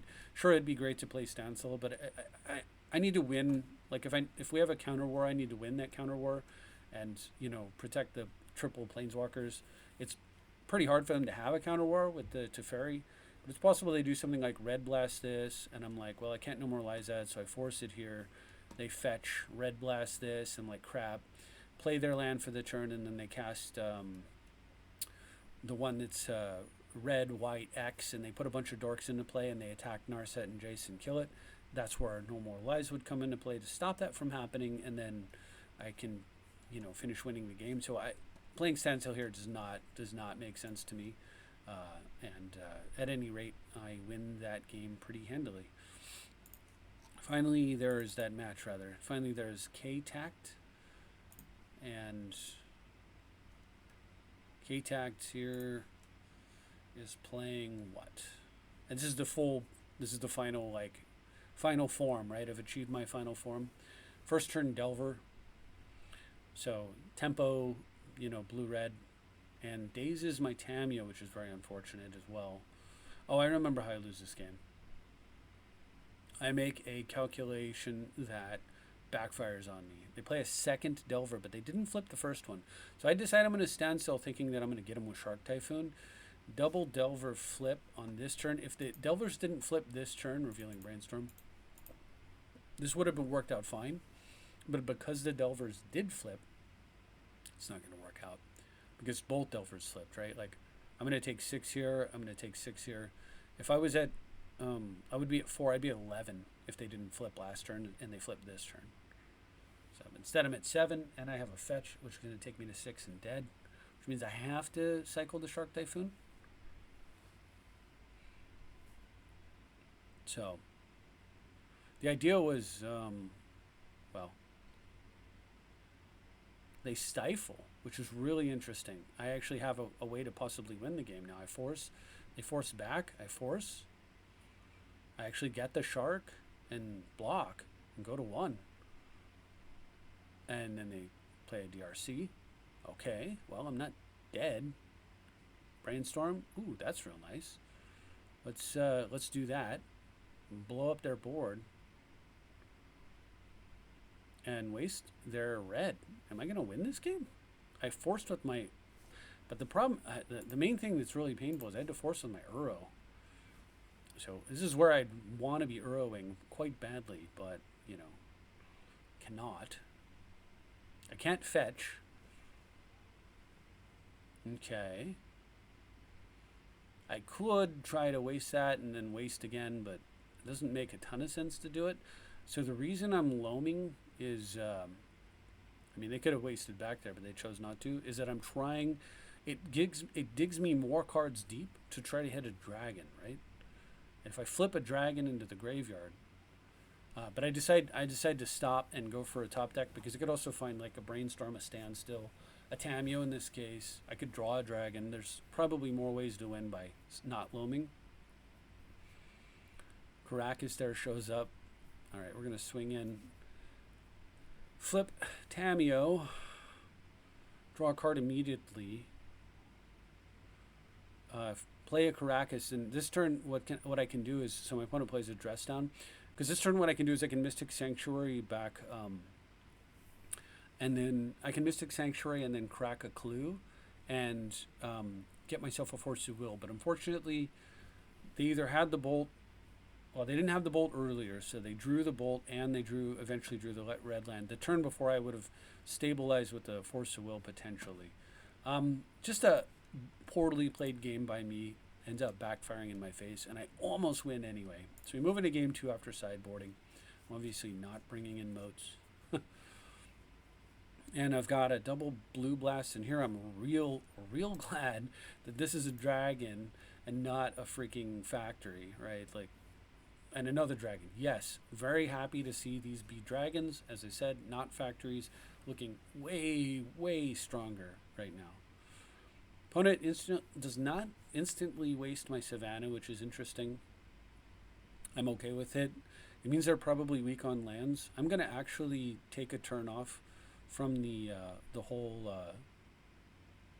I'm going to take a turn off from cycling dragons and sneak an extra land. So I'm really ahead on mana. And now they might, if they're weak like I think they are, and they tap their wasteland like I was hoping, I get to actually kill it. Punish them here. So let's go ahead and get ourselves another blue source and kill their land and pass. I'm feeling pretty good now. I'm going to make, I believe this is the game where I make a monster misplay. I'm going to plow here. And they brainstorm in response. And I'm very lucky. I guess it worked out for me in that sense because they easily could have countered that and then drew an extra card, and it would have started, well, it would have been a mild problem. I have the dragons, but you know. Okay, so now we're gonna get a 4/4 into play and take that threat away. All right, find a force, swing in. I wouldn't mind cycling the Shark Typhoon. I'd like to draw more cards. So they play a dress down here. This is fine. I'm not super comfortable with just the Force of Will. And then they sneak a Dreadnought into play. I attempt to force it with Blue Blast. And they Pyroblast in response. I Blue Blast that. Dreadnought gets countered. I sneak a Delver out. Delver, on the other hand, I am okay with. And I'm just going to go ahead and cycle that Shark Typhoon. These cycling cards also work really nicely, of course, with Uro providing fuel, and I don't even bother, because I was sitting on Red Blast. I don't even bother making the 2/2 flyer. I don't think the 2/2 flyer is really going to be the thing that makes the game. Here I have to tap my mana the way I'm tapping it. Unfortunately, I can't leave Blue Blast up if I want to play Uro, but I now have Blue Blast up, so feeling good there. Yeah, I'll attack for 4 here. I'm way ahead. I don't mind taking 3 and then gaining 3 next turn. We got Blue Blast up, but we also have no more lies with Force of Will using Blue Blast, so both of those are really solid outcomes. And I've got the ability to tutor for a card from the graveyard. When it goes for Price of Progress, I'm going to fetch in response a Stifle, which means I get 1 less land. So yeah, I don't take damage here. I guess that's okay with me. I get bolted, and then they just concede. I'm not sure that the whole price stifle your fetch and while I'm trying to Price of Progress-y thing is necessarily the best. Of course, I would have got basic land, so it wouldn't have mattered anyway, and I would have normal lies because that is a lot of damage, but it doesn't matter. All right, we move to game 3. And this is the last game of the video. Hopefully you've enjoyed this long run through of how this deck works.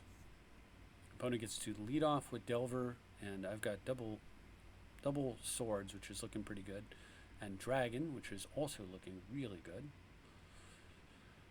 In comes the Delver. I'm gonna heat it, I think. They attempt to waste. Now I'm gonna go for the Plow. They get their Wasteland effect and ponder into, rather than playing another Delver, which is really nice to see. I'll play basic. I definitely do not want this wasted because I want to get, I've got to get an extra mana for my Dragon. I'm hoping to draw a land here because I don't like playing Otawara, but you know. And then I slam Standstill because if it sticks, and it did in this case, and luckily my opponent doesn't waste me there. I play a Wasteland, go after their red. A bolt in response. I draw some cards. And then I think, well, what do I want to exactly do? I think what I'm going to do is actually play another Standstill. I've got enough land that if they Wasteland me, I think, by the way, playing the Standstill here was 100% wrong because of this exact problem where I've got too many cards in hand. But anyway, they do a dress down combo with Dreadnought. And I dread it not at all with 2 plows in my hand. And I go ahead and play a Tamiyo. But anyway, playing Standstill with a full hand is kind of foolish. You really want to save it for reloading your hand. So creature cards in graveyards and libraries can't enter the battlefield. Players can't play spells from graveyards or libraries. And I play my game as if that affects Timeless Dragon, and it does not. So this is not Eternalize is not a spell. That's why it doesn't trigger Standstill. So this last part doesn't stop anything. Creature cards in graveyards and libraries can't enter the battlefield, but Eternalize puts a creature token into play. It doesn't put the creature into play from the graveyard. So it literally does nothing against the dragon whatsoever. And I don't realize that for like the whole game. So I am going to give my opponent the opportunity, my opponent who's been missing land drops, the opportunity to destroy one of their lands, with a Wasteland. Because I don't want to miss a land drop myself, and I have another one that I can go get with Dragon. Meantime, I'll just keep winning with Tamiyo. I'm good with it. And now I am gonna skip for a moment because I want to see if the aberration would flip. It does, and I want to make this play. I cycle a Shark Typhoon and trade. So I can say Swords to Plowshares what I really care about, which is the big blue flyer that beat me much earlier in the video, right? All right, there's another clue token. If I sack both now, that'll be my 3rd card, and I can flip Tamiyo. Instead, my opponent dress downs. Of course, the other use for plows is giant 12/12s. That's also an issue that I might want to play around. All right, they get their big 12/12. I'm just going to try to counter it because I don't want to give them 12 life if I can help it. They Pyroblast. I go ahead and Veil and draw a card. or no, don't draw a card because they actually didn't play any blue cards that turn, but it does stop their Pyroblast. I will then draw a card off the clue token. So Tamiyo does not flip here because I didn't draw off the Veil. All right, swing in. Remember, I still think that the dragons can't come into play, so I'm playing this all wrong. Honestly, it's just awful. All right, we're gonna attempt to flip Tamiyo here. I want Tamiyo flipped so that I can start. And my opponent consigns the memory, which means that I still have a Tamiyo in play, which is okay with me. It doesn't flip, but I'll just keep drawing extra cards with it. All right. Try not to counter things that you can plow is generally a good rule. I play it that way, you know, because I want to leave green up at times like that, indicating that I may have a Veil of Summer, even when I don't, in the same way we do games like that with Counterspell. All right, I'm just going to hard cast my dragon and get him on a real clock. Although, you know, I am winning the game quite handily so far. Yeah, you can absolutely have dragon food. So at the end of their turn, I'm going to try to... Oh, no, I guess I don't flip Tamiyo. I'm just comfortable with where things are at. I finally do go for the Tamiyo flip, and they stifle it, which is super interesting. Again, don't care. I can't swing Tamiyo into DRC because it flies, but I can just wait, and then Dragon can munch on it. They blast Tamiyo down, and they're so low on cards, I'm going to blast back. Chomp. And now I can start swinging with Tamiyo again. They go for a Delver. I mean, I've got that covered with Shark Typhoon, so I've got that covered in any number of ways. I'm going to Mystic Sanctuary back No More Lies, and then Clue Token it into my hand, and then go ahead and just make a 1/1 with the Shark Typhoon, because I want Tamiyo to flip. This is the third or fourth time, and I realized that I miscounted, and I only drew 2 cards in their turn, not 3, so I'm like, oops. Should have waited on that Shark Typhoon. Anyway, for my turn, I play Uro. Attack with Tamiyo, a dragon, a 1/1 flyer. Alright, I've drawn a card from Uro. I've drawn a card for the turn. I do the math real quick. I only have 4 minutes on the clock. We finally flip Tamiyo. There we go. And play another Tamiyo, which is pretty funny. Alright, so my opponent flips their insect into a 3/2 by revealing a Ponder. Attacks for 2, and I just block with my 0/3 flying Tamiyo. Attacks for 2 because of the flipped Tamiyo. They play a Ponder. I'm fetch in response and decide this is their last card, so I'm just gonna stop them, because more clicking and saying okay and pass against when I'm running against the clock because of my own ignorance of how my dragon works is not what I want to be dealing with at the moment. All right, so I'm just going to Tamiyo up and give them 3 life here, but then I don't have to, that's just less clicking for me to do.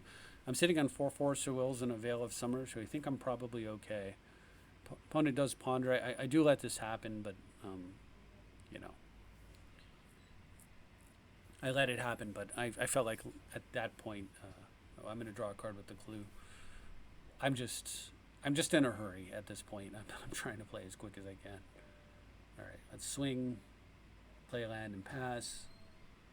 I might even waste them. We plus up Tamiyo. Yeah, play a land. And draw a card off the clue.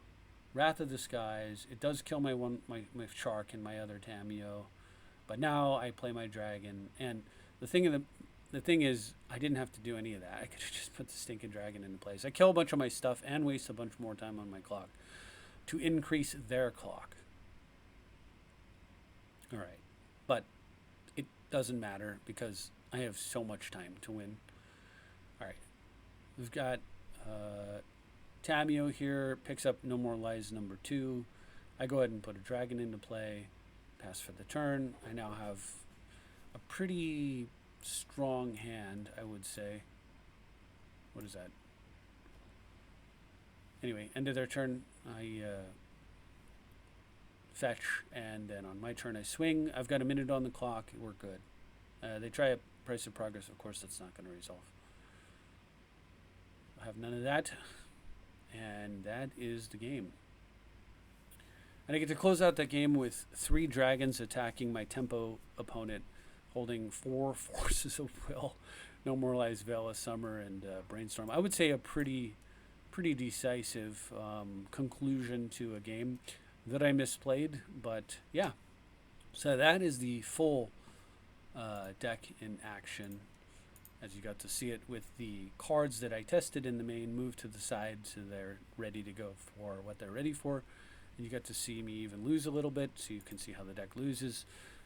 But overall, it's been doing very well. So I hope that you have a wonderful 2025. I hope you've enjoyed watching the video. I look forward to your feedback. If there's anything that you can imagine that I have missed in the stack or are missing in the stack, or any other suggestions that you have, I welcome them. Please give me your ideas, and I'll continue to post when I can. But again, I am moving, so it may be a while. Thank you very much for watching, and I'll see you next time.